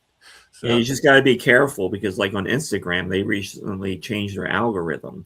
So like posting and stuff like all the time doesn't really matter anymore. And even like having number of followers matter, because now the algorithm is actually looking at quality of the video. I've never figured out Instagram, not one bit, and it's never really worked for me. And that's a good question for Robert. Platform, because you talk about LinkedIn, and LinkedIn is supposed to be business stuff, but we've done some work over there. It just seems like a lot of people who are very salesy, like, and I know that's what business is all about, but my inbox is full of people who are just soliciting stuff. There is nobody who's saying like collaboration or any of that kind of stuff. You want to buy my services all day long. I mean, my LinkedIn inbox is full of that. Does LinkedIn actually work for anybody, like people growing their business on it? I believe it does. And I didn't know anything about it either. You know, maybe 2 or 3 years ago, I had a very tiny presence on LinkedIn. I didn't really understand. And then I started looking at who the audience is, who's actually on there. And of course there's bots. You know, it's just like X. Look at when Elon Musk bought X, and he said, oh my God, half of these people don't even exist. They're just bot farms in China. You know, so LinkedIn has that. It's a little tougher to be a mimic or to be fake on LinkedIn. But the thing that caught my attention, and the reason why I moved almost all of my effort over to LinkedIn, one, my demographics there. I'm a nonfiction business writer. That's a business platform. And the good thing is, Matt, if you're selling a high ticket product, which I don't, I just sell books. You know, I don't have expensive, come to my seminar and pay $15,000. I'm not that guy. I don't want to be that guy. But the income is much higher when you look at the education level and the income of the average person on LinkedIn. I think it's like 30% higher than the folks on Facebook. So if you're selling a product, if you're looking to sell something, those are the people with money. Facebook's great too, and Instagram and TikTok, but those are different audiences. TikTok, even though there's a book talk And people say, oh, as an author, you need to be on TikTok. Yeah, that's not necessarily true if you're business. So I think going back to the Gary Vee strategy, I think it's valid, but it's a lot easier if you only focus on one or two platforms that speak specifically to your demographic. And Matt, I have the same trouble. I have a general business channel, and it's had a hard time taking off because I've talked about narco-terrorism, military, the protection of intellectual properties. And yeah, so the audience on YouTube have not found me either. Yeah. And I have a question and this is not a stab at anybody in particular, Matt, but I'm curious because constantly posting. I mean, Matt probably posts like 10 times what I can post, but Matt uses AI to post, and I don't use that because, well, first of all, to me, a lot of stuff that is AI looks the same to me. And so I'm not interested. It doesn't catch my eye. It's like, oh, another AI post. Oh, another AI post. On the other hand, I do my stuff by hand, but it doesn't have the same cachet or the same look as the AI post, but it's real. You know what I'm saying? And so I do not like the AI post because, like I said, half of it's crap, half of it's made up. It's not true. It's not real. Someone else made it, but that's what makes it. And it rubs against my grain. And let me just clarify that, because I'm not doing AI. I used to do a lot of AI generated content. Now I'm using AI only for editing up shorts that are human content, like this content. I put this into Opus and it will make a short out of it. But I'm also doing shorts on my own, and they look exactly the same. I'm using the same format. So there is absolutely no difference between AI and Matt edited stuff at this point. So there's that point. But there's a big difference between AI generated content, which is, AI is going after the internet, finding images and voiceover and putting the text on top of it, rather as opposed to, this is the content here. I want you to take from 10 minutes to 25 minutes, or cut that up into 1 minute segments for shorts, and just basically just cut it along the, best content lines. So there's that. But what is your take on the overuse of or the use of AI in general, like for creating content? GD's onto something, because I can detect AI writing very, very quickly. I mean, I'm not Stephen King, but I'm a writer. I've published a book, working on a second one. So I'm in the craft, and I spent a lot of time cultivating that skill. And you can go on LinkedIn, Facebook, and you can immediately tell AI, because it's not very interesting. So I, like GD, I do my own stuff. When I write stories, I'm talking about growing up as a poor kid in Kentucky and my authentic experiences of what I went through in the Army. So because people get on, why are they going on social media? Either to do some business, to sell something, to buy something, or they're trying to make a connection. It's like when I went on your channel, Matt, I went to write. I was like, oh, he does something I'm interested in. So I honed in on that. And when you're writing those stories, now I'll use AI to check my grammar. I'll normally feed it. I'll write the post first as a draft. I'll feed it to AI and say, hey, if there's anything just really outstanding that's wrong, let me know. And one thing I do to use AI to help is I have to make, on social media, and this gets back to the Gary Vee strategy. A lot of times on LinkedIn, usually you can only see the first sentence, and then you'll space something out. I write in paragraphs because I'm writing books. You can't write that way on social media. People will tune you out. You'll notice it's a string of single sentences. I don't do that because I do write long format, but you have to write a really exciting intro to make them click on it to read more. And that I use AI help, because I'm not good at writing intros, because I'm just telling the story like I would be at a bar or a pool hall among friends. When you do that, when you speak among friends, you don't have to do that incredible intro. But I do think, as JD alluded to, doing it that way is much more labor intensive. It's harder. And you're like, how can I do this, 5 times a day? Because how you post on Facebook and what you write on Facebook, the tone and the story is going to be different when you tell it on LinkedIn. So I encourage people to get Gary Vee's, I don't get a commission for saying this, but Gary Vee's 2 books. I think it's Jab, Jab, Jab, Right Hook, and the more recent one called Day Trading Attention. Now, if you get those two, you'll understand his strategy. He talks about it on videos all the time.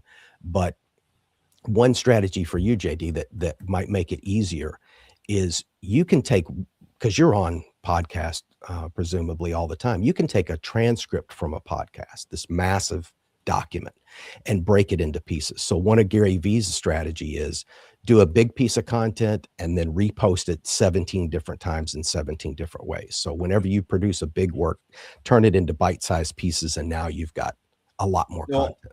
Okay, that's exactly what I'm doing.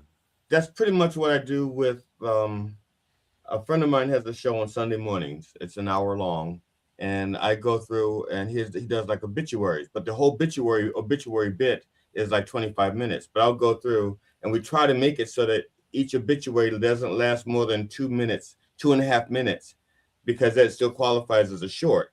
If it hits 3 minutes, actually, if it hits 2 minutes and 55 seconds, it won't post on Instagram or Blue Sky because they add something to it and it makes it over 3 minutes. So he tries to write and edit them just like that. So he literally just takes the clip out of that segment, subtitles, and then post it. And so in that regard, he can do, like, when I'm editing it, I can edit like maybe 6 in an hour, because the content when it was recorded with making shorts in mind. That's excellent. Yeah, very efficient. Yeah. And it depends on, again, what are you selling and who's your demographic? And then you're going to craft a message to, like, I can't talk in a way that's going to appeal to a 19-year-old male in New York. I'm a Midwestern, guy in his 50s. Well, you can, but you have to use genitalia as punctuation. That's right. How would that? I'm just curious. Genitalia as punctuation, like instead of an exclamation point. It's like, so. For example, I'm just going to read the book title: Scintilla, dick, business ideas, cunt, products, pussy, and services, suck off, like that. See, that now. See, that just takes my book from where it's at now to New York Times bestseller. Just like that. Yeah, that probably does. Where were you, GD? And I apologize for doing that to your book. Will you be my agent? Probably. I could do for your career what I've done for mine. At least get an excerpt in Penthouse. Not like that. Oh my God! Forum. You guys are killing me. Yeah, I do have a question for you though, because I was in the impression that because the word scintilla just means like a skosh amount. Okay, so I assumed it was like an acronym for something like some companies ignore new tech, it loses lots of assets. So am I right that it's like an acronym? Well, no, scintilla, even though it's in all caps there, scintilla is just Latin for the tiniest piece of a spark. So let's say, and that's why I thought it was an acronym, because it's all caps. So I thought it was like, some companies ignore new tech. It acronyms are like 4 or 5 letters, not a full, like, whatever that is, 9 letters. Well, that's why I was confused, Mac. It doesn't seem to be that's a valid question, because they're all capitals, and I've actually got a new cover. So what you're looking at there is the first edition. The second edition looks. Is there a way can I drop files into this chat, or is there a way to do that? Because I do. You should have like a plus thing on the bottom of share screen or something. Oh no. Oh. Let me just see if I do see the chat in the studio, but I don't see a way to attach. But anyway, that was done by a contractor on Upwork, which I've used a lot of wonderful people. My podcast editor back when I had one was a great guy I met on Upwork. But I went to Miblart, which is that's all they do is book covers. So it has a much more commercial appearance, and hopefully the title is still in all caps, but I think people would be less likely to think it was an acronym. But no, the reason why I used such a weird word, scintilla, is, there's not too many books with that title. It separates it from a branding perspective. And number two, the idea is about, the book is about how to come up with an idea from scratch. So you're creating this really tiny spark.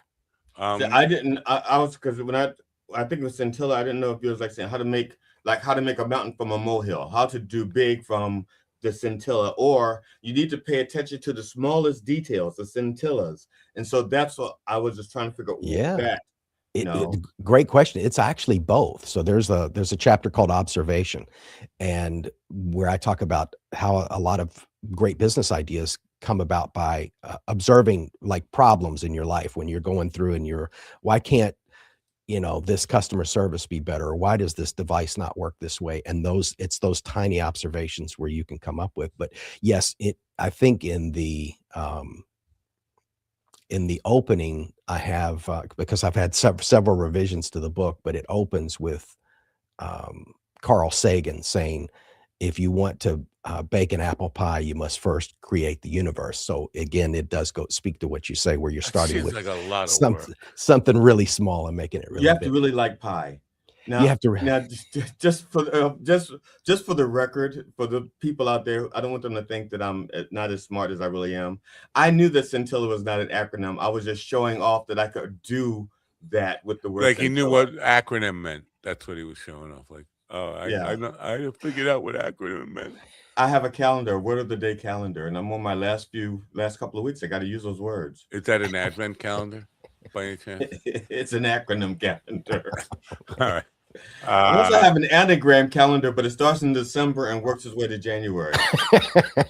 Ideas. It seems Thank you, Robert. Thank you. I got it. I'll wait for the rest of the audience to catch up tomorrow. Yeah. Maybe Robert should stop by Blind Mike and show him, look, somebody laughs at GD's jokes. Look. And that would, he listens to my music and laughs at your jokes. You're welcome anytime, Robert. Anytime. He's an outlier. Holy man. Well, I'll push back on that. The difference between me and other people, I'm engaged and I'm paying attention to what's happening, and there aren't many people that do that anymore. And I hate to say it, but let's put it out there. I'm not distracted. I'm involved in this conversation. Well, that's fair enough. I want to talk. And you about also know what the word anagram means, so it helps. Yeah, because it seems to me ideas, like, nobody wants to do anything new. Everybody wants to kind of reinvent the wheel, or just take somebody else's wheel and put some fancy new sticker on it and sell it as their own idea. New ideas are becoming, and interesting ideas are becoming rare and rare. How do you help people come up with the big ideas, the next big idea? Yeah, you hit at a major point, I think, that I talk about in chapter 10. So exactly what you said, I say in the book that everybody wants to be a competitor. The problem is, because that people think that's the easiest path to coming up with something. Let me be a better Amazon, or let me design a better iPhone, or better whatever. Right. And they just want to provide it cheaper. That's the worst. That's the most red ocean. In other words, a strategy where there's just massive amounts of competition. So there's a part of the book where I explain, and that book, I went to business school, but that book is everything they should have taught me in business school. Because that, honestly, I feel like that my time in college, because I went in my 30s, it was an absolute waste of time. I have a piece of paper that some people think has value, but to me it was an utter waste of time. I should have just stayed in the entrepreneurial world and kept working. But that book it has a lot of things that may not directly be related to idea creation, but things that I wish I had known. And one of them was the difference between competitive products, companion products, and complementary products. So let's just focus on complementary products. Companion is like two things that have to go together. So if you have a camera, you have to have batteries. And how that would work as a new business idea is, if you knew that there was going to be this new model of camera that was going to come out, you could design a generic battery for it and make a lot of money, because Canon or Pentax does all the hard work, and then you just come up with the product that goes inside of it, and you make a ton of money because this hot new product's going to get a lot of PR, and you kind of ride in off of that. What would be better even is a complementary product that works with it. So if you have a new phone or a new camera, it might need a new type of stand. And again, I'm just giving very general ideas that the audience can absorb, because we could go into some real gradient detailed stuff. And I talk about, if somebody invented this camera, and you can actually put a device on to turn it into a projector, so that people can see it. That's a complementary product, right? That's it, and that changes the use. So I talk about that too. Right. The other thing that is important is we again, everybody focus on a competitive product. And in that same chapter, I talk about people don't really think deeply enough when they're thinking about a product. Let's say you're going to buy tickets to a football game. I talk about, what do people buy before they buy that ticket? What else do they buy when they're buying that ticket? And what do they buy after they buy that ticket? Because everybody invents something and then they bust their hump trying to get it out there into the world. No, attach it to something that's already selling like hotcakes. And so before you buy that football ticket, again, just as an example, you might buy a sweater, a jersey, or a branded hat before you go to the site to buy the ticket. When you're buying the ticket, instant tailgate party. There you go. Tailgate kit. Somebody, you buy this ticket and you get, okay, for 50 bucks, you get this tailgate kit. It's the cooler, it's the drinks, it's the food, it's the, that's right, blah, blah, blah. And you just line up with the ticket company or the venue, or, and now you're selling, you got a guaranteed 1,000 units sold right off the bat. You don't have to, break your back. I understand that from the seller business perspective, but I can't. One of my pet peeves is the constant upsell. You can't buy anything in America anymore without, okay, but you're not done. Hold on, we got something else for you. Like, I came in to get my widget, and I just want to get out the door. It's just the most frustrating thing now. And I understand what you're saying, that there are some things that feel like they're necessary complementary products to buy at the same time. But there's other stuff where okay, we sold it at the basic level, but before you get out, you can get the more advanced level for just $99 more. I was like, oh, please, I know what I want to. Leave me alone. Is that really new though? My mother in the 1960s would get the newspaper and it would say, a pound of chicken was 15 cents, which was normally 30, and she'd run to the store and she'd come out with a big basket full of stuff when she just went in to get some chicken for us. So yeah, that's been going on a while. Yeah, but it seems to have adapted into the digital world where they won't let you go. Like you can never. You got to hit no thank you like 7 billion times to check out. Well, that's because they know that their product only has a shelf life, and at some point you're going to say, okay, really, I've seen it, I've had enough, and then they want to make it as hard for you to get out of it. And they also know people are not that patient. Right. They're going to go like, fuck it, what's $15 a month? And the next thing you know, there's another one what's another $15 a month? The next thing you know, you have 10 subscriptions, you're paying $150 a month for shit that you don't use. Yeah. Because you're too lazy. And what new business came out of that? A guy selling a service. I know you've seen the ad that now he sells a service monitoring all of your subscriptions to make sure you're not. So there came another business out of that business. Meanwhile, people are trying to cancel their Preparation H subscription on Amazon, because Amazon does sell us. Like, I need that every month. Oh Lord. Yeah. Yeah. Now one of the things that I think it's great business, but I think it sucks. I used to be able to buy software. I'd go into a store and the software would be good until they say, okay, you may need to update. I might buy an editing software for $40, or I might buy a real editing software like the professional for like $750, which is what I paid back in the 90s for the high end stuff. There was like one more expensive, but I didn't need all those bells and whistles. $700, it's mine. And then maybe once every other year I update it. Now that thing is like $50 a month, Yeah, and you don't own it. Yeah, like Adobe is a classic for that. Premiere and Photoshop and all that stuff. You could buy the software on a disk, install it on your computer. Maybe we'll give it to your friend too. But I think that's why they did it. Well, the piracy of people sharing it. But now it's like $65 a month. Every month they just bang it out of your account forever, for eternity.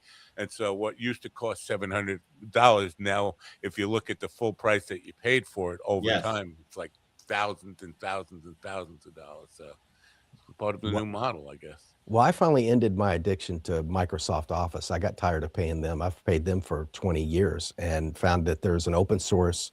I wrote my book using it. I'm writing the second book using it. It cost me nothing. I did donate to the designers, which I think is the appropriate thing to do. But I use LibreOffice. It's the same as Microsoft Office, has the same functionality. And so, yeah, there are some open source. Sometimes they're a little harder to learn, but I'll never pay ever again. I get updates for life. And there's a piece of software called Scrivener that a lot of professional writers, I'm not skilled enough to use it just yet, but you pay that. It's one of the few companies left. You pay one time and you get updates for life. So great, very good company.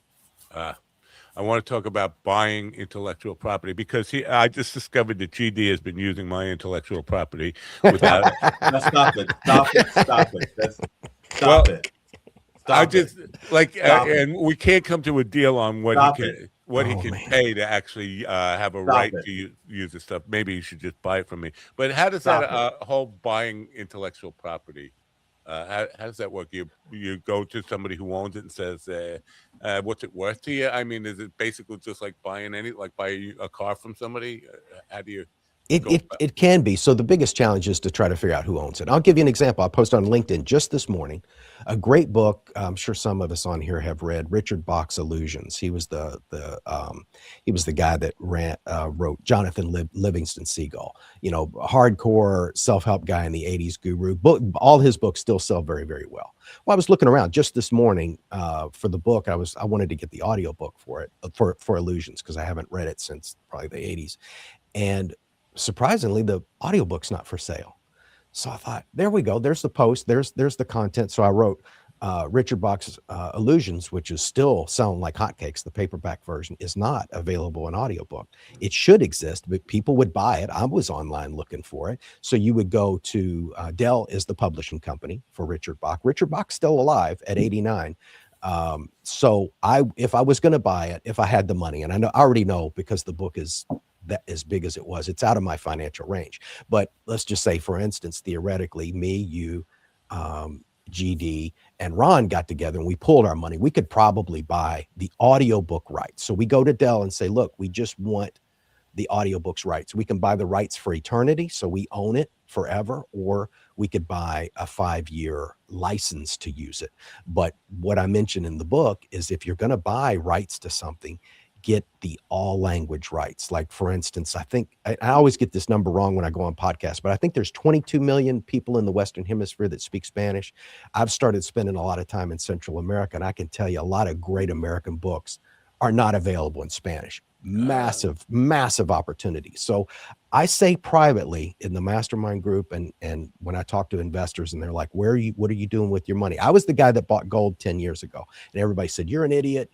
I got it completely out of the market. People said I was nuts. I bought gold and silver. And if you guys know what it's doing right now, I'm in a good spot. So what I'm telling people now is buy intellectual properties and land in Central America, land and houses, because those are the only two deals I see right now with high potential. And you got room for my little RV that I could park on in Central America and just you wouldn't need the RV. You could buy. I'm not joking. You can look online and check my accuracy on this. You can buy an oceanfront house, not a big one, but it's a house. Oh, not ocean view. I'm saying the ocean's in your backyard in Nicaragua at $90,000. Now, if you want, I'm out. See ya. Yeah, a fabulous house. I mean, a two double-decker, 2-story house on the ocean, on the Pacific, $250,000. Wow. All day long. Wow. And you want to live in the city? You want to get away from the beach? No. I'm fine with that beach house. Oh, okay. Yeah, there you go. But I'm saying if you want to live in town away from the beach, now we're talking 30, 40, 50, 60,000. Wow. This is not personal, Robert. This is not personal. But this segment about selling your house and buying beachfront property real cheap, we're going to have to delete this in case my wife sees it. Because when we moved here, I told my wife we were not moving. This is the last house I'm ever going to live in. I'm not moving again. I will die here. But if my wife hears about this, it's very well that I will be dying in a South American country in a house because I'm too tired to live in it because I just moved everything from this house to it. Well, what city are you in, GD, if you don't mind me asking? Oh, Westminster, Maryland. Maryland. Okay, so you're comedy capital, the comedy capital of the world. It's not a city. That's like a small little hamlet. Yeah. Well, if you were a little further south, I was going to say the capital of Nicaragua is Managua, and I can get there on a 2.5-hour plane ride from Miami or a 2.5-hour plane ride from Houston. It's very close. So people think it's this far. And see, I didn't know either, guys. I didn't. And I picked Nicaragua at random. It was my first vacation in several years. I started asking friends, what do you all do?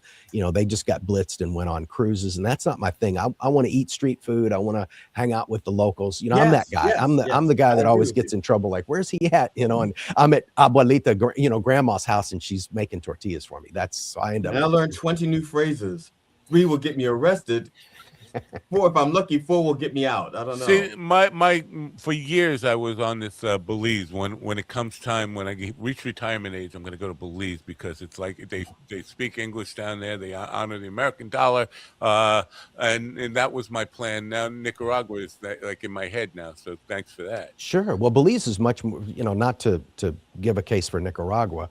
Nicaragua is the second cheapest country in the Western Hemisphere, right under Haiti, which I don't think that's a really great place to move to right at the moment. It might be later. But it's got potential. Haiti has potential. It's got potential. Yeah, absolutely. You just have to, have to work with 1 or 2 warlords. You just have to, you know.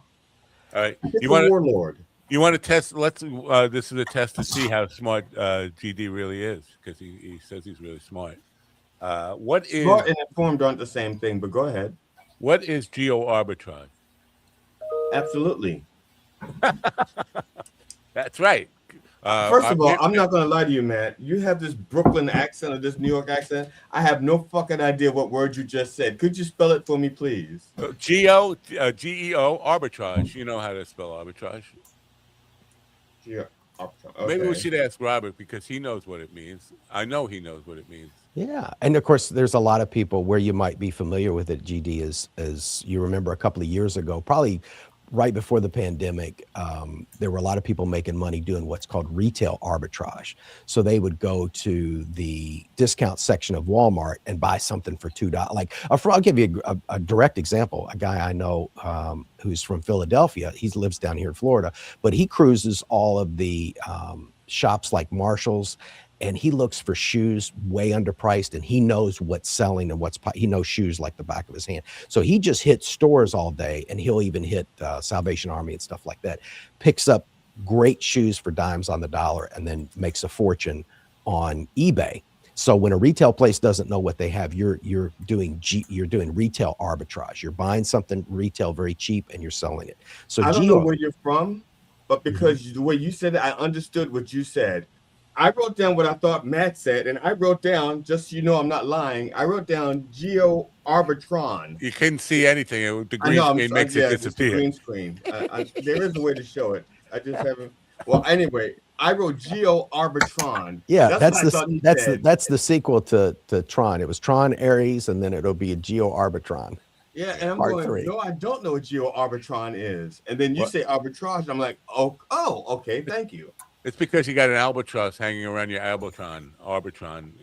I was just telling Matt about the jeans I have, that if people, my nephew gave me some secondhand jeans, from him, and they were very pricey. From Sydney Sweeney, did he? Yeah, in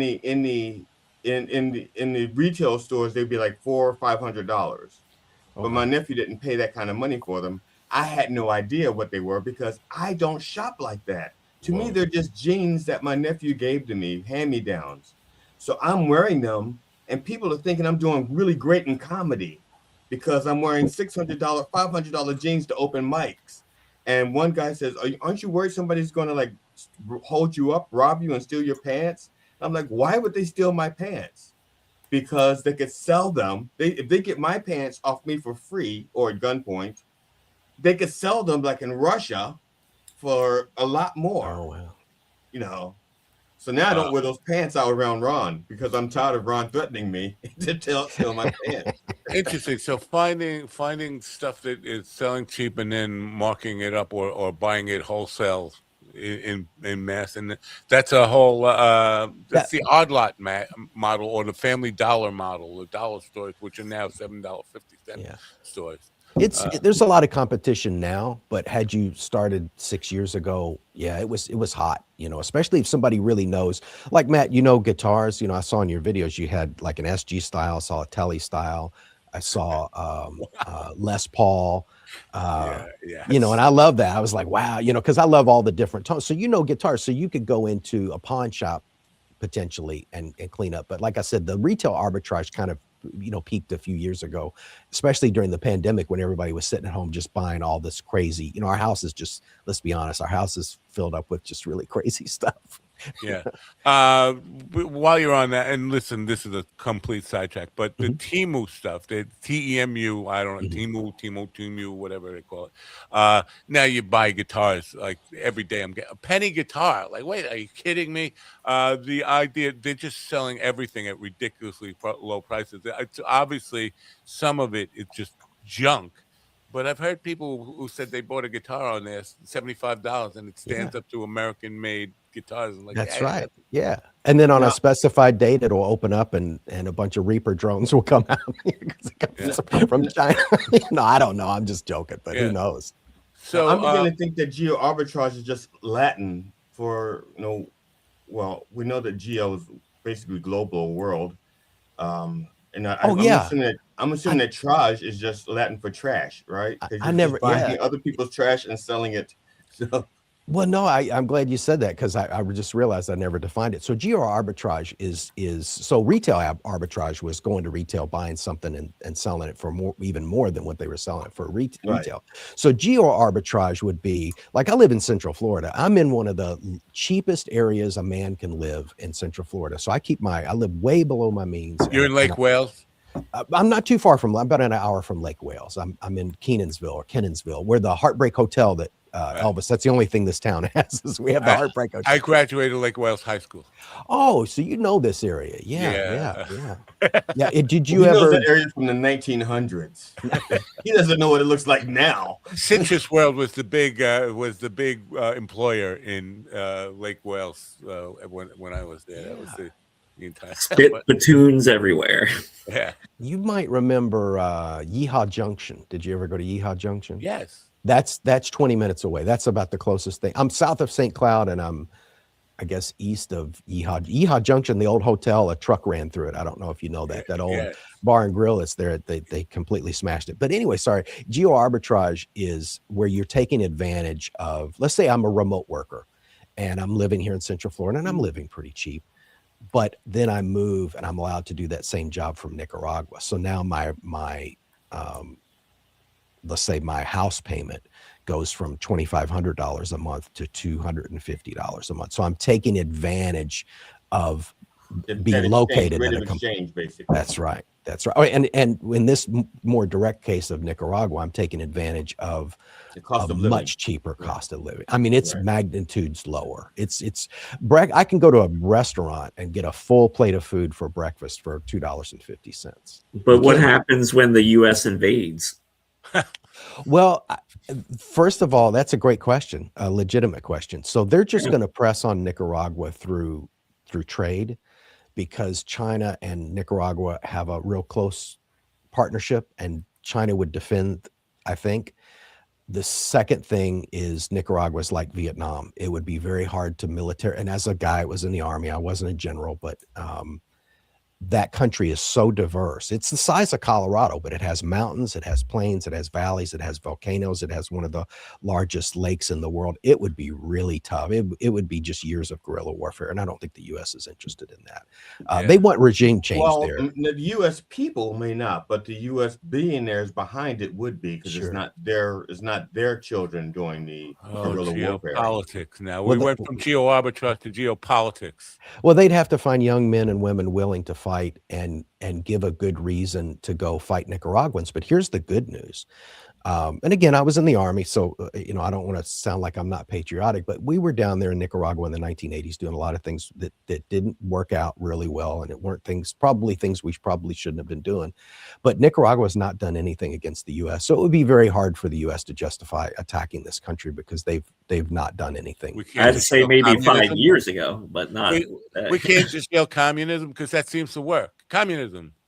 I think what they should do as a preemptive strike is to start having ads with their women and says, "Do you really want to kill this?"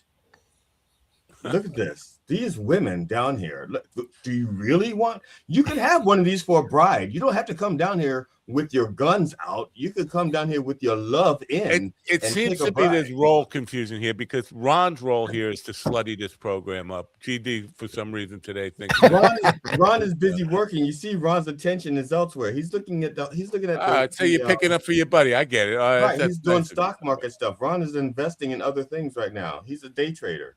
All right. Like he just got $12 for Wednesday, and he's trying to wait. He was waiting for Thursday to increase in value. Right. First of all, I want to talk about. Thank you. We'll be here all day. Free time mastermind. Free time. Who's got free time? What the hell is free time? I know what a mastermind group is, but free time. What's the whole gist behind that? Sure. Yeah. I read, and I encourage any entrepreneur to read this book. It's the #1 book that I recommend to people. It's called Buy Back Your Time by Dan Martell. I read that book about a month or two after it came out. Didn't know who this guy was. It was his first book. I eat audiobooks for breakfast. I run through them. So I'm always looking for, I just grabbed this book at random and it changed everything. I thought if I could take that book, put it in a time machine and transport it back 5, 10, 15, 20 years, I'd be in so much better of a position. You know what we talked about earlier about what I wish they had taught me in college. That book is full of that. So one of the biggest things he talks about is how entrepreneurs are constantly overwhelmed. And he explains why. He explains, and I've seen entrepreneurs do this, they'll destroy their own business just to get away from it. And they don't realize they're doing it, but you know, and I've known people that do that. So he talks about how to, most of us, when we get overwhelmed, we abdicate. We don't delegate. We just say, here, you know, Tammy, spouse, friend, just take over this part of the operation. We don't give them instructions. And of course, they always fall in their face. And that's when people get into these bad business deals. So he gives you a path, amongst other things, other concepts that are in the book. But the main crux of the book is how to get more time back. And it's a great guide of how to delegate instead of abdicate, how to find good contractors. Oh, boy. When I read that, when I launched my podcast, I already had a virtual assistant and a video editor thanks to that book. Now, the type of content I do now, I can handle it myself, but my VA, my virtual assistant, she still does get involved in some of the operations, especially, go ahead. Delegation was the biggest part of my managerial career. Just trying to get a handle on that, because you would delegate something and then just still I would be tempted to micromanage and just get back in it and not fully trust the delegation part of it. So it's a book I need to read, absolutely, to get a handle on. And probably too late, but still. He'll give you a framework of how to, where you don't have to check, because the concept that's the most powerful in the book is what he calls the definition of done. And so instead of, we look at this series of tasks, what does the perfect version of this look like when it's done? What's the definition of done? So that's a tool just when you're delegating, explaining to somebody. Now, he does believe in letting your employees or hires figure out for themselves kind of how to do it. You give them a little bit of guidance, but you just tell them how the finished product should look, and then it's up to them to get there. So you're not constantly micromanaging. But the book, and it's not a thick book. I tell everybody to pick it up, even people that are semi-retired, because we're still going to interact with people that are going to do things for us, and understanding the flawless way to do delegation. The book's definitely helped me. I launched all of those projects right after I read that book. I started the mastermind group. I started the podcast. And then I started writing the book shortly thereafter. And I was working 60 hours a week at the time when I was doing all that. One of my hobbies was building furniture for myself. And one of the things is I had to just determine when it's done is what's it going to look like and what's it supposed to do, you know, when it's done. Not just, oh, it looks great, but what's it do? Oh, it doesn't do what I want it to do. But you know, so even now, but it takes me a long time. It's like I'm designing a bench for my deck, and I have these things I want it to do other than just be a bench, and it's taking me a while, you know, to know what it's done, because I want to build it on paper first before I start. You know, like to say, measure once and cut just enough to get it done. Measure once, measure once. Measure twice, cut once. Measure twice, cut once. That's No, I think it's measure once and cut just enough till it's done. All right. Well, one last enticement, GD, for in Nicaragua, the city of Mazatepe. Hey, hold it. Now, see, one more enticement. What is this? Yeah, you'll love this. So Mazatepe is the center of furniture building in Nicaragua, and Nicaraguan furniture is well known in Central America. It's heavy, so they don't ship it up here. We don't see very much of it. Yeah, I make heavy furniture. It's not designed to ship. You'd love it down there because they have teak, they have mahogany, they have, they still have trees down that are 100 years old. So when you cut them open, the grains, and so the wood products down there are amazing. And that whole town of Mazatepe is full of custom furniture builders, and you can go in and you can watch it being built. You can select the wood, and there's hardwoods down there stacked up in boards, quality I've never seen here. I mean, it's I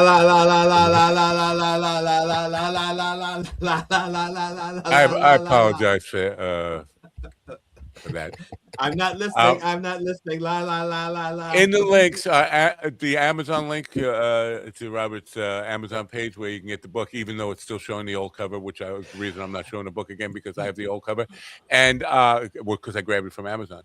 And his website is for the podcast and for everything else related to freemastermind.com. Robert, thank you very much for all your insight here. I'm sure you've been a help to a lot of people, and especially the creatives, because we suck at business. The creative people, the people in the entertainment field, we just suck at business. So it's good. I'm starting to think that we don't suck as bad as we think we do. I think that we have different approaches. I think we have like different definitions of what certain things are, like what profit is. And what my definition is like, where do I go to deposit this check? That's anyway. Robert, thank you very much for being part of the program. We really appreciate it, and we'll follow up. And the links are in the description. I hope you move a few books. You definitely got me interested in the free time mastermind stuff. So thank you for being here. Thank you, Matt. GD, Ron. Yeah. Yes. Anytime. Yeah. I just recently broke my arm, so I've got a lot of time at home. So all right. Wait. How'd you break your arm? It's embarrassing because I'm 54. I was sprinting. I was out sprint. I started walking, then power walking, jogging, running, and I thought, this isn't enough. I want to do sprinting. And man, I'll tell you, they say when you sprint, you fire both engines, you empty your I was running as fast as physically as I could. And it feels wonderful until you fall down and, put your hand out and shear off what they call it, tuberosity of your humeral head. It always amazes me how quickly someone will run, especially after you let them out of their cage for a while. It's he talks. The voice. He has a voice. Wow. All right. Well, thanks for being here, Robert. Have a great day. And thank you, guys. I appreciate it. Bye for now. Robert Keynes. Now, speaking of Nicaraguan hardwood, I like Robert. We need to get one of our own. And limbs that don't work. Nicaraguan hardwood and limbs that don't work. Here is our non-working limb with hardwood for something. I don't know. What am I saying, Stephen? Are you stroking out, man? Yeah, I am. Stephen the something Ortiz. What is that something? What is he? The something. The Irish potato. Yeah, that's it. Stephen the fat Irish. I didn't say fat. No, I did. Okay. Potato. Yeah. Freemastermind.com. And I'd go there and mastermind out. You guys ever done a mastermind group thing? You mean like the game Mastermind? Yeah, that's what you mean. No, these guys, it's all these people get together in these groups and they brainstorm and they. We used to call it pot philosophy when I was in the 90s. Kumbaya, Lord. We used to smoke joints and solve the world's problems. Yes, I think that's called a circle jerk. Yeah. All right. What are you doing here, Stephen? Why are you here? Did you bring us a bag of money? He's at lunch. I'm at lunch. And he doesn't like to eat alone. How do you stay fat if you don't eat lunch and you come in here? How do you stay fat? How do you maintain the belly? Don't you have to maintain the belly? I'm slowly losing it, man, little by little.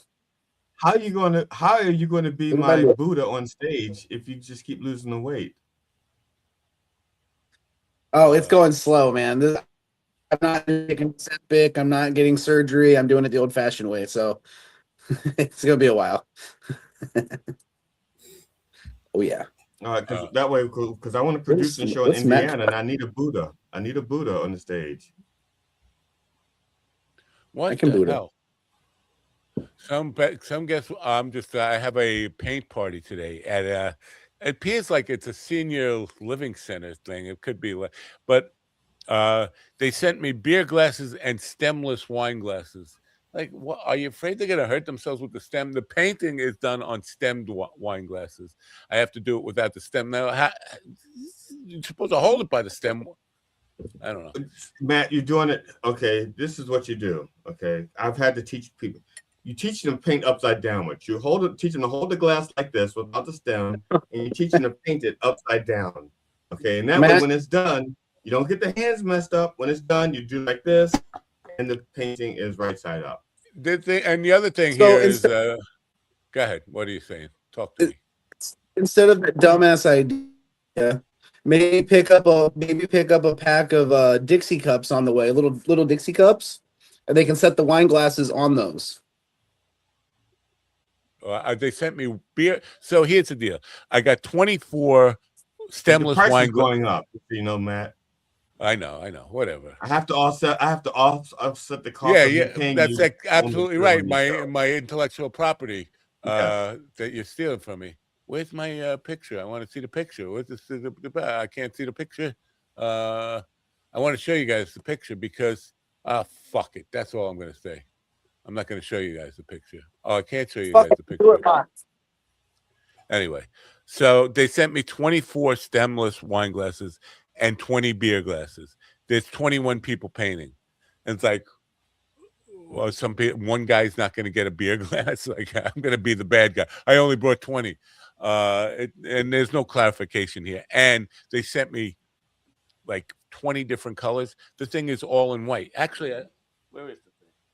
Where is the thing? Did you actually paint one already so you can show us? I thought I painted it already. You painted it already? I think I would know if I painted a glass. I would think. Here it is. No, I don't paint a glass. I paint on canvas so I can show it to them. So wait, you take it up the what? The top one is what the wine glass looks like, except on the stem there are snowflakes and stars and stuff, and all the way down to the base, and that would be the back side of the glass. So basically, I draw it on canvas and show them, so it's bigger than that. Actually, showing them a little glass like from 100 feet. Like, oh, yeah.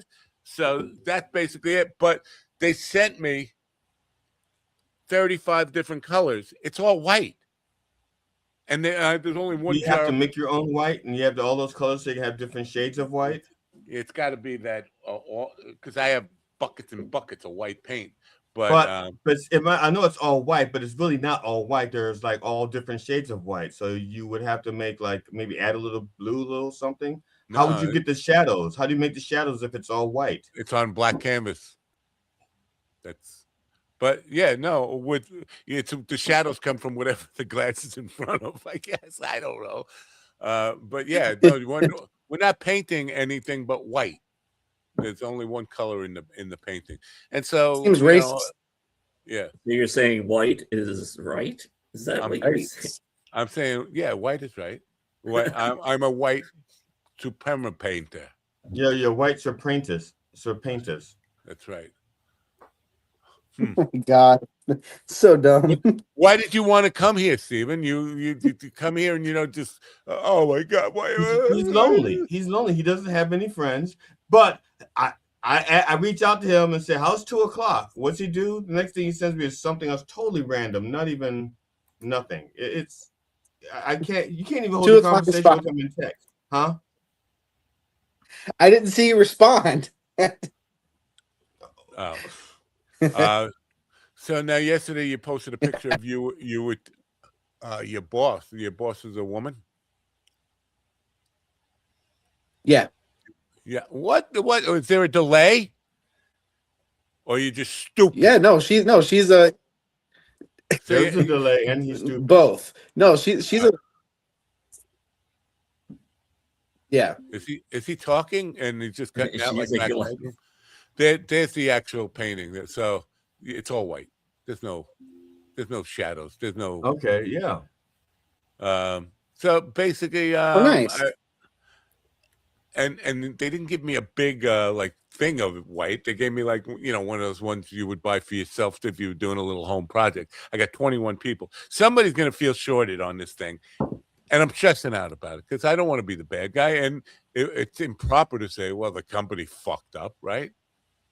So yes. I'm in between a rock and a hard Can you place. offer them, since there's not enough the beer glasses to go around? Can you say to someone, "Would you like a wine glass or a beer glass?" Or does it have to be a? Well, here's the thing. Again, it's a senior living center. I could actually just off one of them, right? I could probably just hold a pillow over their face and say, "Well, the class is." You push the wheelchair just into the other room behind a wall. Let me just let's give you a walk around the place. Oh, now listen to me. You don't say anything and shit around. Yeah. To answer your question, yes, my boss is a lady. I was with her yesterday at the Chamber of Commerce lunch. Now, she's the same boss you had from the beginning, woman. right? I said she's woman. A woman. You said lady.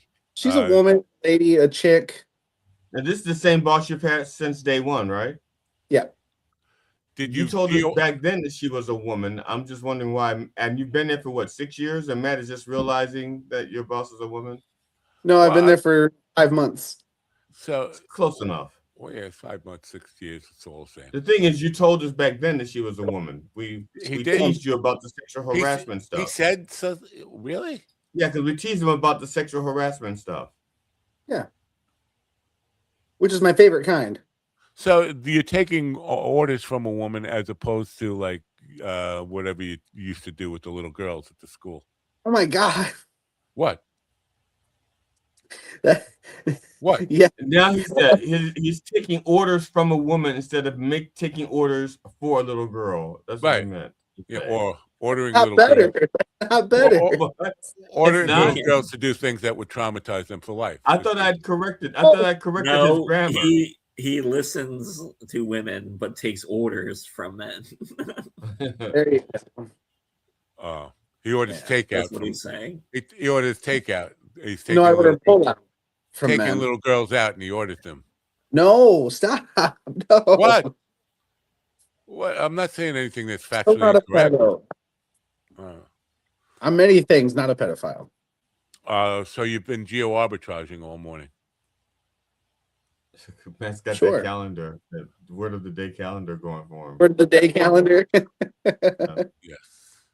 I got to figure out what's in the conversation today. Yes.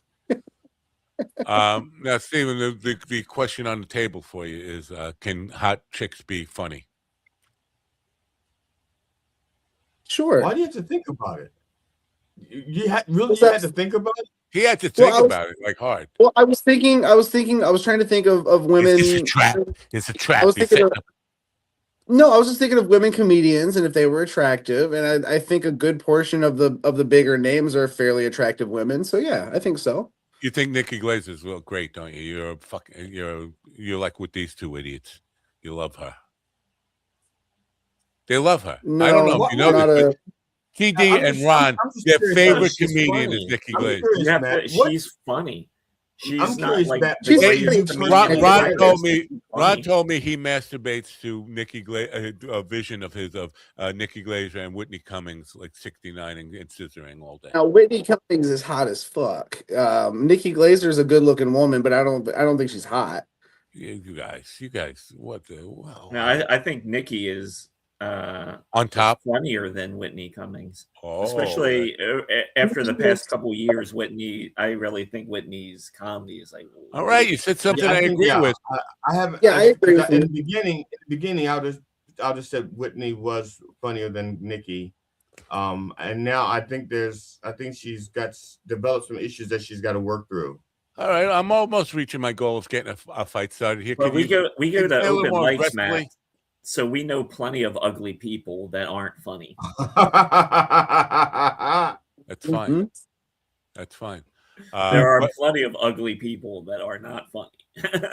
I didn't say if ugly makes you funny. I was like hot chick. Well, not even hot. These chicks who slutty it up too much. They are. I think Slaptail's point is they not really telling jokes. They're just going up there.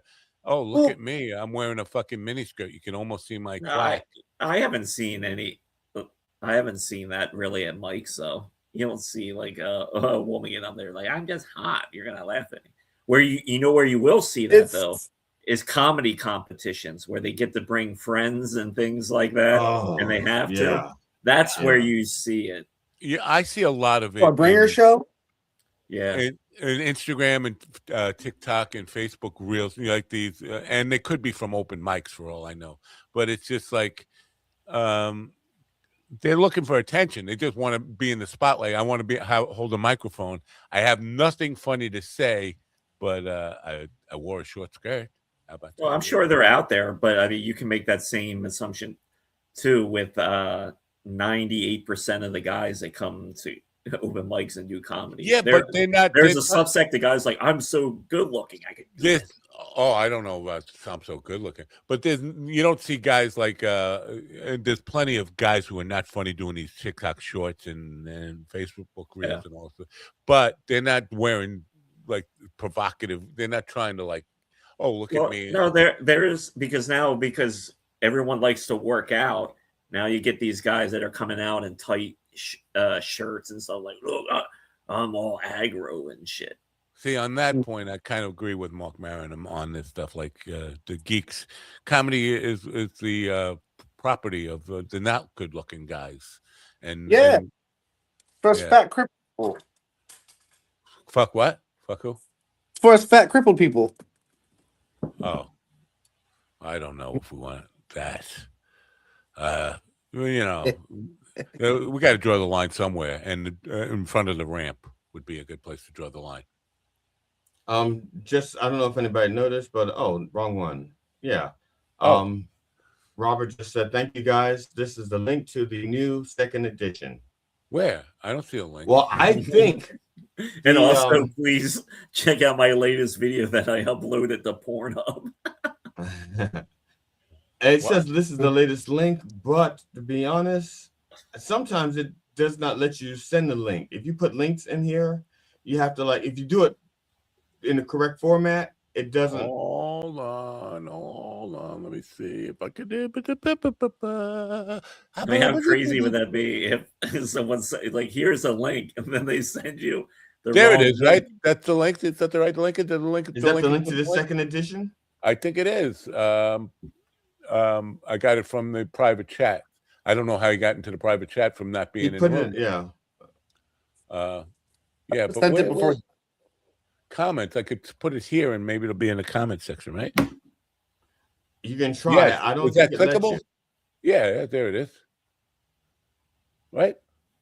So is it clickable? I don't know. I'm not on YouTube, so anyway, yeah, go get the yeah. All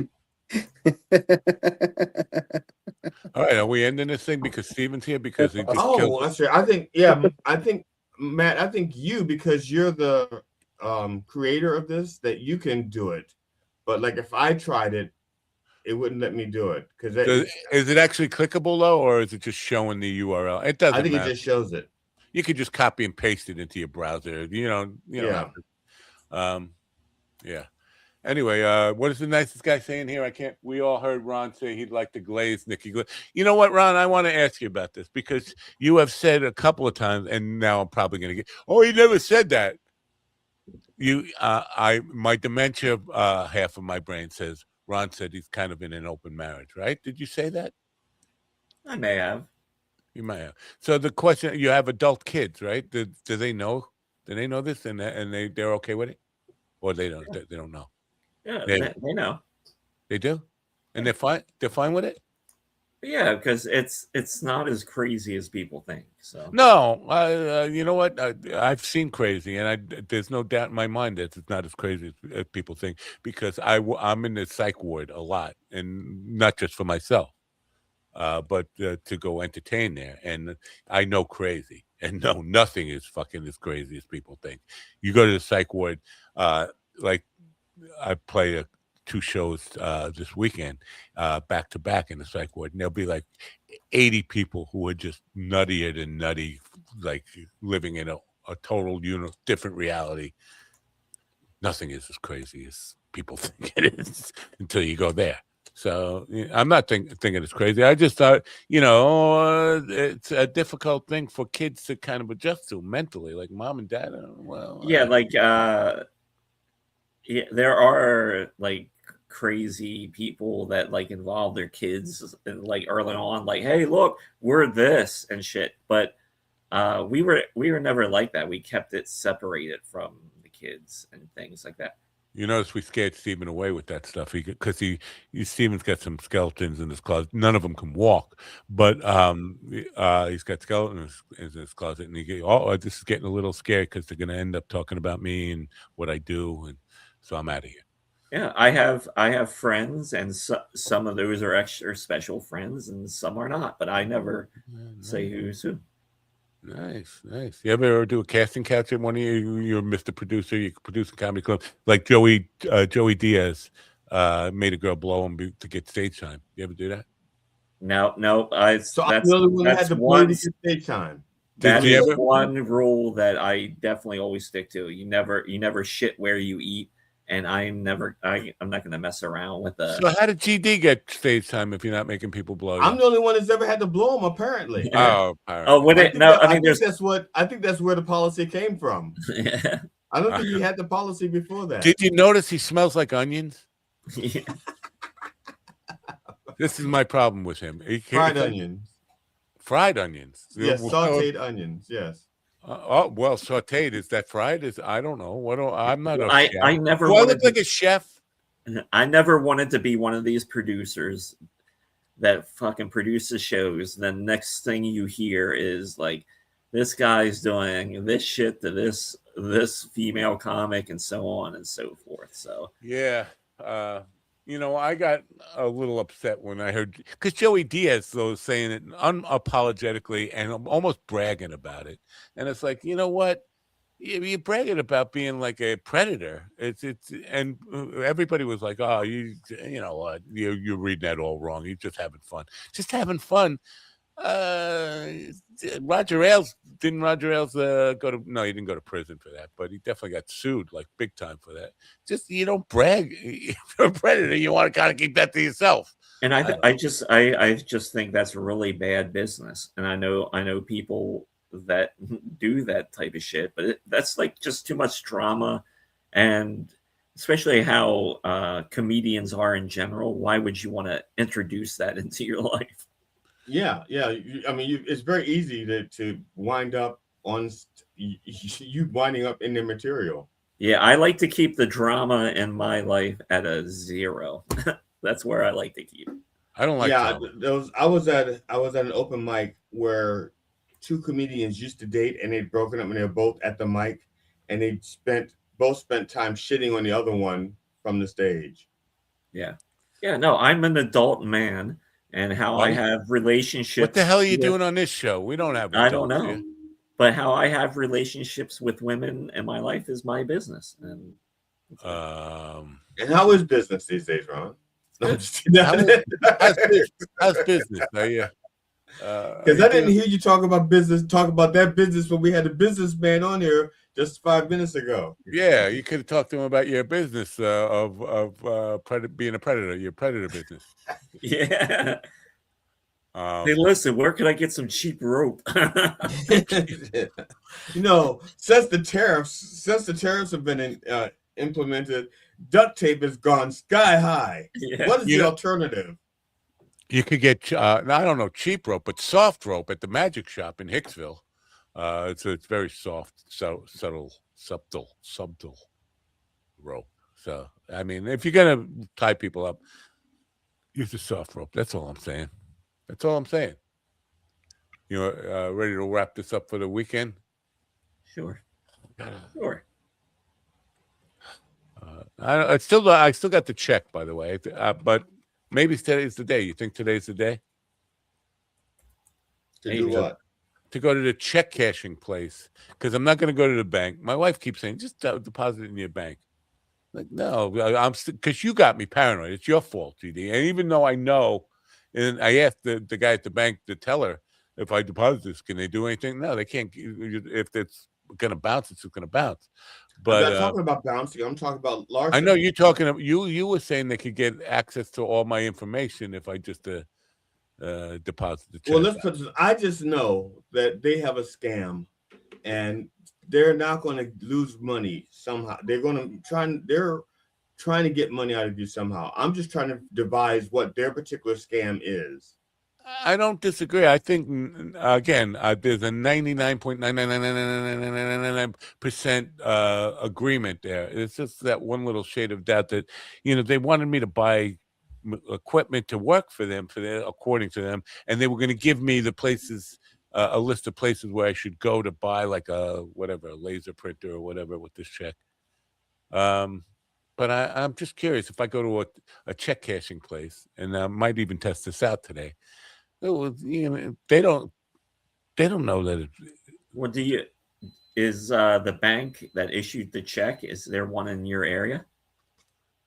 What bank is it? Bank of Utah. No. The Bank of Utah.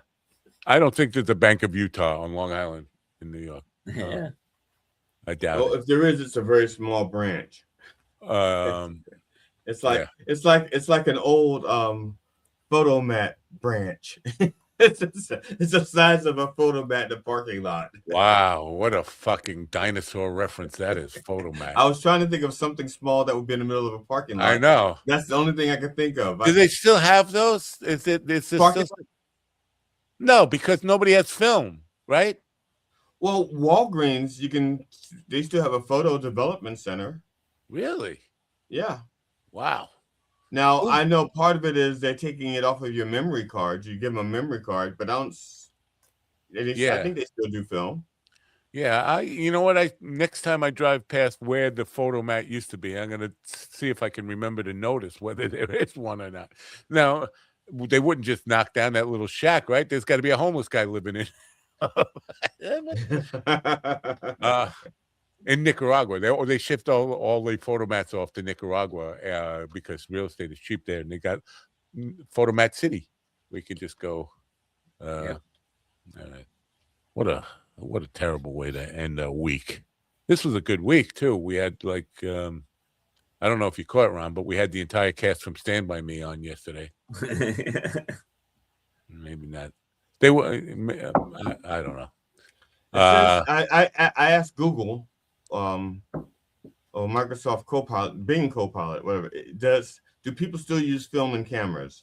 And it says yes. Film cameras are still being used today, experiencing a resurgence of popularity, especially among younger photographers and enthusiasts who appreciate the unique qualities of film photography. Oh, it's warmer. It's like fucking vinyl, man. You got to hear the difference between vinyl and CD. You got to see the difference between film and digital, dude. It's so much warmer. Well, I know the best photographs I've ever taken, I captured on film. I mean, my three favorite pictures of I captured lightning on film. Those are my three favorite pictures. Was it in a bottle? I said on film. But was it in a bottle one when you captured it on film? It was in Santa Fe. That's close enough. It's like a bottle. Well, the people in Santa Fe are mostly in the bottle, right, or on the bottle. And the other picture was of fireflies coming up from the ground. There was like thousands of them coming up from the ground at one time, and I got a time-lapse photograph of the yellow streaks coming up out of the ground. This morning, somebody sent me a picture from 1992 of nor'easter that hit Long Island, and people were in the streets in boats, and the cars were all underwater. And it happens to be a picture of the block where Jackie lives. I wanted to send them, and just as the program was starting, and I forgot to send it to him. But I remember that storm. That's the storm that actually ended my house in Lindenhurst that was underwater. And I remember I had borrowed my ex-brother's car. It was in my driveway. It was totally underwater, salt water, not good. Not good for the car engine. We had 2 houses underwater, but that was the housing bubble. Yeah. Now there is. Do we have floods in America right now? Is that the problem with Washington State had flooding. Oh yeah, that's right. And those people are in boats in the streets too, right? Right now. They evacuated. Last count that I'm aware of was like 75,000 people were evacuated. Wow. I got a quick plug. Laughing Stock Comedy Club tomorrow night at 8:30. Tickets are $20. LaughingStockCC.com. You know, Laughing Stock tickets are $20. That's a great price. Because it was, and I know we're over time here, but I had Danny Lake on, who he's all over the country. I mean, this guy's working. He's working for 6 years in the business. He strategized his transition into comedy. I saw that. He said 10 years in advance, or 10 years. Yeah, right. And I'm like, really? You don't. You want to be a comedian, but you don't start performing. You just start strategizing. It paid off for him, but I did not, because he's working like a mother. But I did not. I meant to ask him about pricing stuff, because he doesn't do any shows that are cheaper than $40 a ticket. And I think a lot of creatives they underprice themselves. I know I do it with the painting stuff, with this Christmas painting stuff. I gave people prices that would just, if I work it out, my per hour rate, I'm taking below minimum wage I'm undercutting myself. So, I mean, I appreciate the $20 stuff that seems like it's going to get people out, but there's this whole mindset of, if you charge more, people will buy more. You know, it definitely works in real estate. The house is worth $350. I'm going to put it on the market for $450, and it will sell faster. So that sort of makes sense. But this is, something that, especially since the economy is not in great shape, everyone's concerned. Like, value is. Yeah, no, I'm not. It also depends on the neighborhood you're in. Yeah. I'm not like whatever GD said about me stabbing whatever in any way, but on this, I think it's a good conversation to have, though, as to how you price shows, because I do feel like not just comedians, musicians, anybody, you really want to get your value. You don't want to undersell yourself, and I think we have a tendency to undersell ourselves. And so, in the future, maybe we'll talk about that kind of stuff on this Dopey show. Let's wrap it up here. I just want to tell people Monday, I don't know if we have a guest Monday, and it doesn't really matter. I'll be here anyway, because I got nothing better to do. So until then, don't forget to turn on your radio. I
listen to me now.